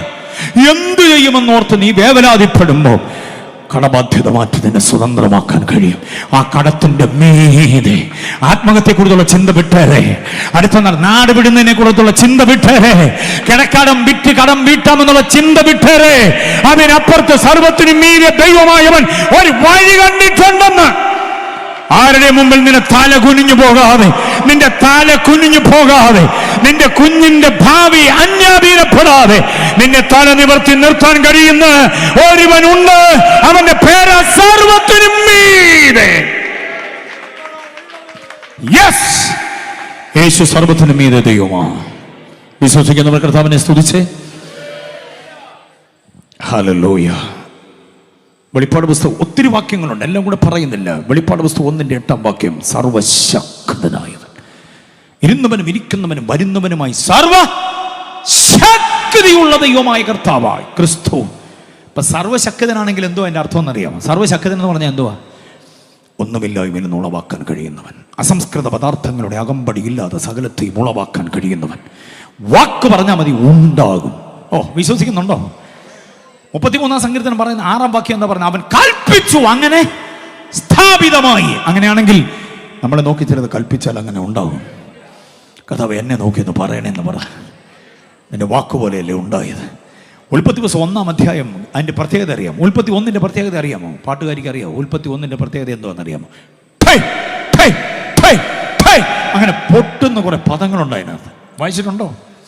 ആമിട്ട് പൊട്ടുന്നതിനേക്കാൾ ഭയങ്കരമായി മലയാള വേദോസത്തിൻ്റെ ഒരു സൗന്ദര്യമാണത്. ഉണ്ടാകട്ടെ, വേർപിരിയട്ടെ, മുളച്ചു വരട്ടെ, ജനിക്കട്ടെ, പറക്കട്ടെ, കൂടട്ടെ. എന്ന സംഭവം ആരാ പറയുന്നത്? കമ്മിറ്റി അല്ല, എക്സിക്യൂട്ടീവ് കമ്മിറ്റി എല്ലാം കൂടെ കൂടിയിരുന്ന് പറഞ്ഞല്ല. പിന്നെ ആരാ പറഞ്ഞേ? വചനമായവൻ, മഹാദൈവമായവൻ പറഞ്ഞ് ആ പ്രതിധ്വനി അടങ്ങുന്നതിന് മുമ്പ് സംഭവിച്ചു. ഇരുട്ട് അവകാശം പറയുക മാറത്തില്ലെന്ന് പറഞ്ഞ് നിൽക്കുമ്പോഴാ വെളിച്ചമുണ്ടാകട്ടെ എന്ന് പറഞ്ഞ മാത്രമേ വെളിച്ചമുണ്ട. ഇരുട്ട് എങ്ങോട്ട് പോയെന്ന് അറിയില്ല. ഒരു തുമ്പി പോലും പറക്കാത്ത ആകാശത്തെ നോക്കിക്കൊണ്ട് പറഞ്ഞു, അതത് തരം പറവജാതികൾ കൂട്ടമായി പറക്കട്ടെ. ഒരമീമ പോലും ഇല്ലാതെ കെട്ടിക്കിടന്ന് വെള്ളത്തിലേക്ക് നോക്കിക്കൊണ്ട് പറഞ്ഞു, അതത് തരം ജലജന്തുക്കൾ കൂട്ടമായി പെരുകട്ടെ. ഒരു മുള പോലും മുളയ്ക്കാത്ത പൂഴി മണ്ണിനെ നോക്കിക്കൊണ്ട് പറഞ്ഞു, അതത് തരം വിത്തുള്ള സസ്യങ്ങൾ മുളച്ചു വരട്ടെ. ആ മാത്രയിൽ ഭൂമി ഹരിതാഭമായി മാറി. ചുമ്മാതൊരു ചെടി ഉണ്ടായതല്ല, വിത്തുള്ള സസ്യങ്ങൾ. ആശയം ഭയങ്കരമാണ് അതിനകത്ത്. വിത്തുള്ള സസ്യങ്ങൾ. ഒരു ചെടി ഉണ്ടായി പരിരസിച്ച് അതിൻ്റെ കാലം കഴിയുമ്പോൾ തീർന്നു പോയാൽ പിന്നെ അങ്ങനെ അടുത്ത ചെടി ഉണ്ടാവുക. അതുകൊണ്ട് ഉണ്ടാക്കിയപ്പോഴും വിത്തുള്ള സസ്യങ്ങൾ. ദൂത് ഏറ്റെടുക്കുന്നവർക്കായി ദൈവത്തെ സ്തുതിക്കുന്നു. ആരാ പറഞ്ഞ നിന്റെ ഗർഭപാത്രത്തിൽ ഒരു ഭ്രൂണം ഉണ്ടാകത്തില്ലെന്ന്? ആരാ മോനെ പറഞ്ഞ നിനക്ക് കൗണ്ടിങ് കുറവാണെന്ന്? കർത്താവ് സൃഷ്ടിച്ചപ്പോഴേ അതത് തരം വിത്തുള്ള സസ്യങ്ങൾ അത് ഉണ്ടാക്കിയവൻ സർവശക്തനാകട്ടോ. തലമുറയുടെ മേൽ അവകാശം പറഞ്ഞ് നിന്റെ വംശാവലി നീ കൊണ്ട് അന്യം വരാൻ വേണ്ടി പരിശ്രമിക്കുന്ന ദുഷ്ടപോരികളുടെ കേട്ട് പൊട്ടിച്ചിട്ട് പറ, എന്റെ കർത്താവ് സർവശക്തനാ. അസാധ്യതയെ സാധ്യമാക്കുന്നവന് അസാധ്യമായതൊന്നുമില്ലവന്. കർത്താവിന് സകലതും സാധ്യമാണ്. UPF-നോട് ഞാൻ പറയാം, ഉൽപ്പത്തി ദിവസം 1-ാം അധ്യായം എടുത്ത് വായിക്കണം. ഇന്ന് രാത്രിയിൽ എപ്പോഴെങ്കിലും, അല്ലേ നാളെ പ്രഭാതത്തിൽ. എന്നിട്ട് ഈ ഠേ ഠേ ഠേ ഠേ എന്ന് പറഞ്ഞ പദങ്ങൾ പുസ്തകത്തിനകത്ത് വരച്ച് കുറച്ച് വൃത്തിയേടാക്കരുത്. ഒരു പേപ്പറിലോട്ട് കൊണ്ട് എഴുതണം, വേറെ വെള്ള പേപ്പറിലോട്ട് താഴെ നമ്പറിട്ട് എഴുതണം. എന്നിട്ട് പേന ക്യാപ്പ് ചെയ്യണം, പുസ്തകം അടച്ചു വെക്കണം, മുഴങ്കെല്ലാം കൊട്ടിരിക്കണം, എഴുതിയ പേപ്പർ എടുത്ത് നെഞ്ചോടടിപ്പിക്കണം. എന്നിട്ട് പറ, കർത്താവേ അങ്ങ് പറഞ്ഞപ്പോൾ ഇതെല്ലാം സംഭവിച്ചു, എന്നെ നോക്കിയെന്ന് പറ. കർത്താവേ എന്നെ നോക്കിയെന്ന് പറ. എൻ്റെ ദേശത്തുനിന്ന്, എൻ്റെ വീട്ടിനകത്തുനിന്ന്, എൻ്റെ ശരീരത്തിൽ നിന്ന് മാറത്തില്ലെന്നും പറഞ്ഞ് ചിലതുണ്ട് കർത്താവേ. അവകാശം പറയുന്ന ചില പോരുകളുണ്ട്. അതിനൊന്ന് തുരത്താൻ അങ്ങേക്ക് കഴിയും. ഞാൻ വിശ്വസിക്കുന്നു കർത്താവേ. എൻ്റെ കുഞ്ഞുങ്ങളുടെ ഭാവിയെ നോക്കിയെന്ന് പറ, എൻ്റെ മോളെ നോക്കിയെന്ന് പറ, എൻ്റെ മോനെ നോക്കിയെന്ന് പറ കർത്താവേ. രോഗിയായി കിടക്കുന്ന എൻ്റെ പ്രിയപ്പെട്ടവനെ നോക്കിയെന്ന് പറ, എൻ്റെ പപ്പായെ നോക്കി, എൻ്റെ മമ്മിയെ നോക്കിയെന്ന് പറ കർത്താവേ. ഒന്ന് പറഞ്ഞു നോക്കുന്നു, പ്രാർത്ഥിച്ചു നോക്ക്. കർത്താവ് ഒരു വാക്ക് കൽപ്പിച്ചാൽ അങ്ങും ഇങ്ങും ആലോചന ചോദിക്കാൻ അതിലും ഇതിലൊന്നും ഓടിപ്പാഞ്ഞ് നടക്കാതെ വീട്ടിനകത്തിലും ദൈവപ്രവൃത്തി വെളിപ്പെടാൻ നോക്ക് ശക്തമായി. ഹല്ലേലൂയ. അപ്പം കർത്താവ് സർവ്വശക്തിയുള്ള ദൈവമാണ്. അനുവദിച്ച സമയം തരിക. ഈ കർത്താവിനെ നമ്മൾ എന്തോ ചെയ്യുന്നത്? ആശിക്കുന്നത്. സ്തോത്രം. അടുത്ത ആശിക്കാൻ വേറൊരു കാര്യം കൂടിയുണ്ട്, ഭാവി പ്രത്യാശ. അത് യോഹന്നാന്റെ സുവിശേഷം 14-ാം അധ്യായം 3-ാം വാക്യമാണ്. അവിടെ പറയുന്നു, ഞാൻ ഇരിക്കുന്ന ഇടത്ത് നിങ്ങളെയും എന്ത് ചെയ്യാം? ഇതുപോലൊരു ആശ തന്നിട്ട് പോയ ആരുണ്ടോ വേറെ? സ്തോത്രം. ഞാൻ ഇരിക്കുന്ന ഇടത്ത് നിങ്ങളെ കൊണ്ട് കാണിക്കാമെന്നല്ല, പിന്നെ ഇരുത്താമെന്നാ പറഞ്ഞത്. ഉണ്ടോ? നമ്മൾ ഇവിടെ ഇരിക്കുന്ന ഈ മേഖലയുടെ പ്രത്യേകത എന്താ? ഇതിൽ നിന്ന് വിശേഷമായൊരു തട്ടകമാ കർത്താവ് ഇരിക്കുന്നിടം. അവിടെ പാപരഹിതമായ ഇടമാണ്, സത്താന്യരഹിതമാണ്. നമ്മളിവിടെ എവിടെ പോയി പാർത്താലും, വലിയ കാവലല്ല, നിങ്ങൾ വേറെ ഏത് കാവിൽ പോയി പാർത്താലും അവിടെ എല്ലാം പാപമുണ്ടറിയാമോ? ഈ പ്രപഞ്ചത്തിൽ എവിടെ പോയി പാർത്താലും ഉണ്ട്. പക്ഷേ പാപത്തിന്റെ സാന്നിധ്യമില്ലാത്ത ഒരിടത്ത് നമ്മളെ കൊണ്ടുപോകാമെന്ന് കർത്താവ് പറഞ്ഞു. രക്ഷയുടെ ത്രികാലത്തെക്കുറിച്ച് പഠിക്കുമ്പോൾ പാപരഹിതമായ ഒരിടത്ത് നമ്മളെ കൊണ്ടുപോകും. മനസ്സിലാകുന്നുണ്ടോ? Salvation from the presence of sin. അതാണ് കർത്താവ് നമുക്ക് തരാൻ പോകുന്ന രക്ഷ. നമ്മളിപ്പോൾ പ്രാപിച്ച രക്ഷ salvation from the penalty of sin ആണ്. എന്ന് പറഞ്ഞാൽ പാപത്തിന്റെ ശിക്ഷയിൽ നിന്നുള്ള രക്ഷയാണ് നമ്മളിപ്പോൾ പ്രാപിച്ചത്. ഇപ്പോൾ നമ്മൾ ദിനേന പ്രാപിച്ചുകൊണ്ടിരിക്കുന്ന രക്ഷ salvation from the power of sin ആണ്. പാപത്തിന്റെ ശക്തിയിൽ നിന്നുള്ള രക്ഷയാണ് ദിനേന നമ്മൾ പ്രാപിക്കുന്നത്. വചനമെന്ന മായമില്ലാത്ത പാല് കുടിക്കുമ്പോൾ ഉണ്ടാകുന്ന രക്ഷ ഉണ്ടല്ലോ, രക്ഷയ്ക്കായുള്ള വളർച്ച, അത് പാപത്തിന്റെ ശക്തിയിൽ നിന്നുള്ളത്. പക്ഷെ കർത്താവ് വരുമ്പോൾ നമ്മൾ പുനരുദ്ധാനം പ്രാപിച്ച് കയറിപ്പോകുന്ന എങ്ങോട്ടാണെന്നറിയാമോ? Salvation from the presence of sin ആണ്. പാപത്തിന്റെ സാന്നിധ്യത്തിൽ നിന്നുള്ള രക്ഷ അത് നമുക്ക് വാഗ്ദാനം ചെയ്തത് കർത്താവ്. അതുകൊണ്ടാണ് നമ്മൾ അവനെ ആശിക്കുന്നത്. എത്ര പേർക്ക് ബോധ്യമാകുന്നുണ്ട് ഞാൻ പറയുന്നത്? കർത്താവ് എത്രയും വേഗം വരും. എവിടുന്ന കർത്താവ് വരുന്നത്? സ്വർഗത്തിൽ നിന്നാണ്. ഫിലിപ്പിയ ലേഖനം 3:20 എവിടുന്ന് വരുമെന്ന് ഒന്ന് പറഞ്ഞേ. എവിടുന്ന് വരും? സ്വർഗത്തിൽ നിന്ന് വരുമെന്നാ പറയുക. തെസ്സലോനിക്ക ലേഖനം 4:16 സ്വർഗത്തിൽ നിന്ന് വരുമെന്നാ പറഞ്ഞിരിക്കുന്നേ. സ്വർഗത്തിൽ നിന്ന് വരുമെന്ന് പറഞ്ഞിരിക്കുന്നതിനകത്ത് ഗംഭീരമായ സംഗതി ഉണ്ട്. എന്തുവെന്നറിയാമോ? ഇവിടെ യഹൂദ മര്യാദ പ്രകാരം അടക്കം ചെയ്യപ്പെട്ട യേശു എങ്ങനെ സ്വർഗത്തിൽ നിന്ന് വരുന്നേ? അങ്ങനെ ഇവിടെ അടക്കം ചെയ്യപ്പെട്ടവൻ സ്വർഗത്തിൽ നിന്ന് വരണമെങ്കിൽ ഒരു കാര്യം നടന്നിട്ടുണ്ട്. അതാണ് പുനരുദ്ധാനം. യേശു പുനരുദ്ധാനം ചെയ്തെന്ന് വിശ്വസിക്കുന്ന എത്ര പേരുണ്ട്? മരണത്തിന്, പാതാളത്തിന്, ഭൂതപ്രേത, പിശാചി, യക്ഷി, ഗന്ധർവന്മാർക്ക് പിടിച്ചു വയ്ക്കാൻ കഴിയാത്ത വിധം കർത്താവ് പറഞ്ഞതുപോലെ 3-ാം ദിവസം ഉയർത്തെഴുന്നേറ്റു. കർത്താവ് ഉയർത്തെഴുന്നേറ്റു എന്നുള്ള ഉറപ്പ് നമുക്കുണ്ട്. ആ ഒരു ഉയർത്തെഴുന്നേൽപ്പ് നമുക്ക് ഉണ്ടാകും. കർത്താവ് ഉയർത്തെഴുന്നേറ്റു മാത്രമല്ല സ്വർഗാരോഹണം ചെയ്തു. ഇത് രണ്ടും നടന്നതുകൊണ്ടാണ് കർത്താവ് സ്വർഗത്തിൽ നിന്ന് വരാൻ പോകുന്നത് എന്ന് പറഞ്ഞാൽ വലിയ കാവുകാർ ശ്രദ്ധിക്കണം. പാതാളത്തിൽ നിന്ന് കയറി വരാൻ പോകുന്ന ഒരു യേശുവിനെ നോക്കിയല്ല ഇവിടുത്തെ ദൈവസഭ നിൽക്കുന്നത്. സ്വർഗത്തിൽ നിന്ന് വരുന്ന ഒരുവനെയാണ്, സ്വർഗത്തിലേക്ക് നമ്മെ കൊണ്ടുപോകുന്ന ഒരുവനെയാ. ആ ആശയാണ് പൂരിപ്പിക്കപ്പെടാൻ പോകുന്നത്. ആ ആശയാണ് നിവർത്തിയാകാൻ പോകുന്നത്. സ്വർഗത്തിൽ നിന്ന് വരും. എങ്ങനെ വരും? സകലത്തെയും കീഴ്പ്പെടുത്തുവാൻ കഴിയുന്ന തന്റെ വ്യാപാര ശക്തി കൊണ്ട്. ഫിലിപ്പിയർ 3:21 നമ്മളെ കീഴ്പ്പെടുത്തുക. ഇപ്പൊ എല്ലാവരും ഇവിടെ കീഴ്പ്പെടുത്താനാണെന്നോ? ക്രൈസ്തവ മാർഗത്തെ മുച്ചൂട് മുടിച്ചു കളയാൻ, പരിച്ഛേദം ഇല്ലാതാക്കാനുള്ള ശ്രമമാ തകൃതിയായി നടന്നുകൊണ്ടിരിക്കുന്നത്. വൈദികനെ ചാണകം വരെ തീറ്റിപ്പിച്ചിട്ട് ഇവിടുത്തെ ജനനേതാക്കന്മാരൊന്നും മിണ്ടിയിട്ടില്ല അതിനെക്കുറിച്ച് ഒരക്ഷരം. മനസ്സിലാകുന്നുണ്ടോ? ഇലക്ഷന്റെ സമയമാകുമ്പോ ക്രൈസ്തവന്റെ മുഴുവനും വോട്ട് വേണമെന്ന് ആഗ്രഹിക്കുന്ന പല പുള്ളികളും ഇവിടെ പാർട്ടിയെ പോലെ തല്ലുകൊള്ളുകയും തകർക്കപ്പെടുകയും ചെയ്തിട്ട് ഒരു വാക്കുപോലും അതിനെ ഉരിയാടാതെ മൗനം വീക്ഷിക്കുന്ന ഒട്ടനവധി ആളുകളുള്ളപ്പോൾ നമ്മെ കീഴ്പ്പെടുത്തുക. ഇവിടുത്തെ ജനസംഘ ശക്തികൾ, ഇവിടുത്തെ മതമേലധ്യക്ഷന്മാരും, ഇവിടുത്തെ ഗവൺമെന്റ് അടക്കമുള്ള സകലരും നമ്മെ കീഴ്പ്പെടുത്താൻ ശ്രമിക്കുമ്പോൾ സകലരെയും കീഴ്പ്പെടുത്തുവാൻ കഴിയുന്ന ഒരുവൻ ഇറങ്ങി വരാൻ പോവുകയാണ്. ഇത് അവൻ ബലശാലിയായി വരുന്നു. യെശയ്യാപ്രവചനം 40:10 പറയുന്നത് ഇത് അവൻ ബലശാലിയായി വരുന്നു. കേരളത്തിലെ ജനത അല്പം പ്രബുദ്ധ ജനതയായതുകൊണ്ടും ആത്മീയ ബോധമുള്ളതുകൊണ്ട് സംസ്കാര സമ്പന്നരായതുകൊണ്ടുമാ ഇവിടുത്തെ JCBയുടെ നീളങ്കരങ്ങൾ ഇവിടുത്തെ പള്ളി പൊളിക്കാതിരിക്കുന്നത്. നോർത്ത് ഇന്ത്യയിലെ പള്ളികളും നോർത്ത് ഇന്ത്യയിലെ ആരാധന കൂടിവരവുകളും എല്ലാം തല്ലി തകർത്ത് ഓരോ കോണിൽ നിന്ന് എല്ലാം ഒന്നും വാർത്തയിൽ. ഇവിടുത്തെ മനോരമ, മംഗളം, മാധ്യമം, മാതൃഭൂമി, ജനയുഗം, തനിനിറം, ദീപിക, രാഷ്ട്രദീപിക, അന്തിപത്രങ്ങൾ, രാഷ്ട്രദീപിക അടക്കമുള്ളത് ഒന്നും പ്രസിദ്ധം ചെയ്യാത്ത, പറയാത്ത ഒത്തിരി സംഭവങ്ങൾ അവിടെ ഹീനമായി, നികൃഷ്ടമായി, നരാധമമായി നടക്കുന്നുണ്ട്. 5 കൊല്ലം മാറി മാറി നമ്മുടെ വിരലിൽ മഷിപ്പാട് വീഴുന്നില്ലേ? സമ്മതിദാനാവകാശം ആഞ്ഞുകുത്തുന്നില്ലേ? ക്രൈസ്തവൻ ഇവിടെ തകർക്കപ്പെടുമ്പോ ഒരു പ്രത്യാശ ഞങ്ങൾക്കുണ്ട്. വരാൻ പോകുന്ന ഒരുവൻ സകലത്തെയും കീഴ്പ്പെടുത്തിക്കൊണ്ട് വരാൻ പോകുക. എല്ലാറ്റിനെയും തന്റെ കീഴിലാക്കിക്കൊണ്ട് ഒരുവൻ വരാൻ പോകുക. അന്നാണ് ലോകം വിവരമറിയാൻ പോകുന്നത്. സകലത്തെയും കീഴ്പ്പെടുത്തുവാൻ കഴിയുന്ന തന്റെ വ്യാപാര ശക്തി കൊണ്ട്. ദൈവമക്കളോട് പറയാം, എന്തിനാ വരുന്നത്? നമ്മുടെ താഴ്ചയുള്ള ശരീരത്തെ തൻ്റെ മഹത്വമുള്ള ശരീരത്തോട് എന്തോ ചെയ്യാൻ? അനുരൂപമാക്കാൻ. ഒറ്റ ഉപദേശം തന്നെ ഞാൻ നിർത്താം. പാസ്റ്റർ വർഗീസ് ബ്രദർ തുടർന്ന് ഒരാൾട്ടർ കോള് അവസാനത്തെ ശുശ്രൂഷകൾ അദ്ദേഹം നിർവഹിക്കും. അതായിരിക്കും അതിൻ്റെ പ്രോട്ടോകോൾ. ശ്രദ്ധിച്ച്, എന്തിനാ വരുന്നത്? നമ്മുടെ താഴ്ചയുള്ള ശരീരത്തെ തൻ്റെ മഹത്വമുള്ള ശരീരത്തോട് എന്തോ ചെയ്യാൻ? അനുരൂപമാക്കാൻ. അനുരൂപം എന്ന പദം പഠിക്കണം. അനുരൂപമാക്കാൻ. ആ അനുരൂപം എന്ന പദം ഫിലിപ്പിയർ 3:21 നിന്നെടുത്ത് റോമർ 12:2 കൊണ്ടുവരണം. റോമർ 12:2 പറയുന്നത് എന്താണെന്നറിയാമോ? ഈ ലോകത്തോട് അനുരൂപമാകരുത്. കണക്ഷൻ മനസ്സിലായോ? ഈ ലോകത്തോട് നമ്മൾ അനുരൂപമാകാതിരുന്നാൽ കർത്താവ് വന്ന് തൻ്റെ രൂപത്തോട് നമ്മളെ അനുരൂപമാക്കും. ഈ ലോകത്തോട് അനുരൂപം. പെന്തക്കോസ് കളിക്കാൻ തുടങ്ങിയിട്ട് കാലം ഒത്തിരിയായി.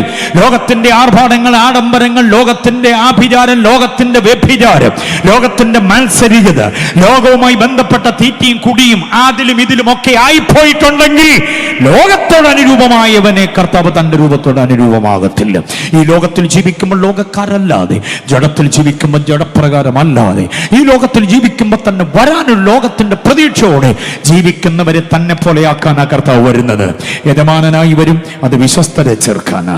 മണവാളനായി വരും, അത് വിശുദ്ധരെ ചേർക്കാനാ. കള്ളനെ പോലെ വരും, അത് വിലയുള്ളവരെ തട്ടിക്കൊണ്ടു പോകാനാ.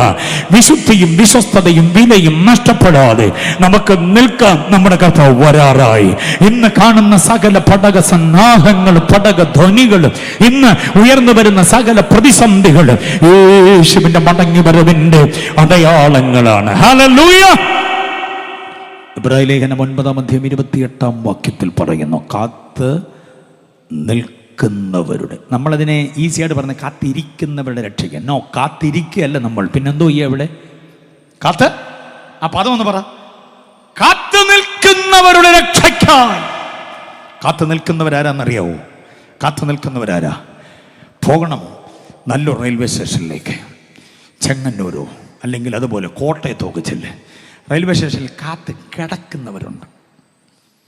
കാത്ത് കിടക്കുക. അവിടെ കിടക്കുന്നവരെ വിളിച്ചു ചോദിക്കും, എന്നാ സാറേ ഇവിടെ കിടക്കുന്ന, വീട്ടിൽ സ്ഥലമില്ലേ? അയ്യോ വീട്ടിൽ സ്ഥലമില്ല എന്നല്ല. പിന്നെ ഹിമസാഗർ എക്സ്പ്രസ്സിന് പോകാൻ വന്ന, പിന്നെ ഇന്ന് പോകേണ്ട വണ്ടി ഇന്ന് പോകുന്നില്ല, അവിചാരിതമായ എന്തോ കാരണത്താൽ നാളെ പോകുന്നുള്ളൂ.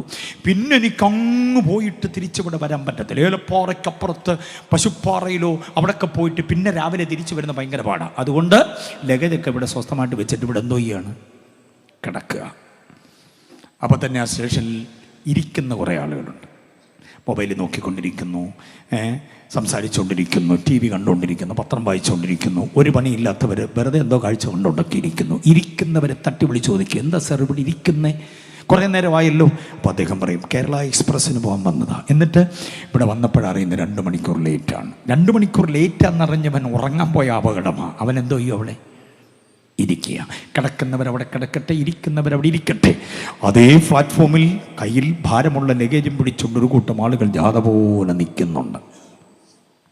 നിൽക്കുന്നവരെ തോളിൽ തട്ടിപ്പറ, സാറേ അവിടെ എങ്ങനെ പോയി കിടക്ക്, അല്ലെ അവിടെ എങ്ങനെ പോയി ഇരിക്കേ, എന്താ ഇങ്ങനെ നിൽക്കുന്നേ? പറയും, താങ്ക്സ്, നിങ്ങളുടെ സ്നേഹത്തിന് നന്ദി, പക്ഷേ എനിക്ക് ഇരിക്കാൻ നേരമില്ല, കിടക്കാൻ ഒട്ടും നേരമില്ല. അയ്യോ അതെന്താ? അനൗൺസ്മെന്റ് കേട്ടോ? അതെൻ്റെ വണ്ടിയുടെ അനൗൺസ്മെന്റാണ്. ആ സിഗ്നൽ കണ്ടോ? നിങ്ങൾ കണ്ടോ? ആ സിഗ്നൽ കണ്ടോ? അത് എൻ്റെ വണ്ടിയുടെ സിഗ്നലാണ്. അപ്പോൾ ആരാ നിൽക്കുന്നതെന്ന് എത്ര പേർക്ക് മനസ്സിലായി? അനൗൺസ്മെന്റ് കേട്ടവനാ നിൽക്കുന്നത്. സക്കറിയ പ്രവചനത്തിലൂടെ ഒരു അനൗൺസ്മെന്റ് ഇന്ന് രാത്രി ഈ UPFന്റെ സന്ദേശത്തിന്റെ ആരംഭത്തിൽ നമുക്ക് തന്നു. കർത്താവ് വരാൻ നേരമായി. അനൗൺസ്മെന്റ് കേട്ടവൻ കടന്നു പോകരുത്, ഇരുന്നു പോകരുത്. ലോകത്തിന്റെ സപ്രമഞ്ച കട്ടിലിന്റെ ആഘോഷത്തിന്റെ അനുഭവത്തിൽ ഇവിടുത്തെ തീറ്റിയും കുടിയും തിന്നു കുടിച്ച് മതിച്ച് പൊളച്ച് കർത്താവിനെ വിട്ട് കളഞ്ഞിവിടെ ഇരുന്നു പോകരുത്. നീ പിന്നെ കടന്നു പോകും. കർത്താവ് വരും തനിക്കുള്ളവരെ കൊണ്ടുപോകാൻ. നിൽക്കുന്ന ഒരു കൂട്ടം ആളുകൾ ഇവിടെ ഉണ്ട്. അത് വിശുദ്ധിയിലും വേർപാടിലും നിലകൊള്ളുന്നവര്. അങ്ങനെയുള്ളവരെ കരമടിച്ച് കർത്താവിനെ സ്തുതിച്ചേ. നമ്മുടെ കർത്താവ് വെളിപ്പെടാറായി എത്രയും വേഗം. അതാണ് ക്രിസ്തുവിൽ നമുക്കുള്ള ആശ.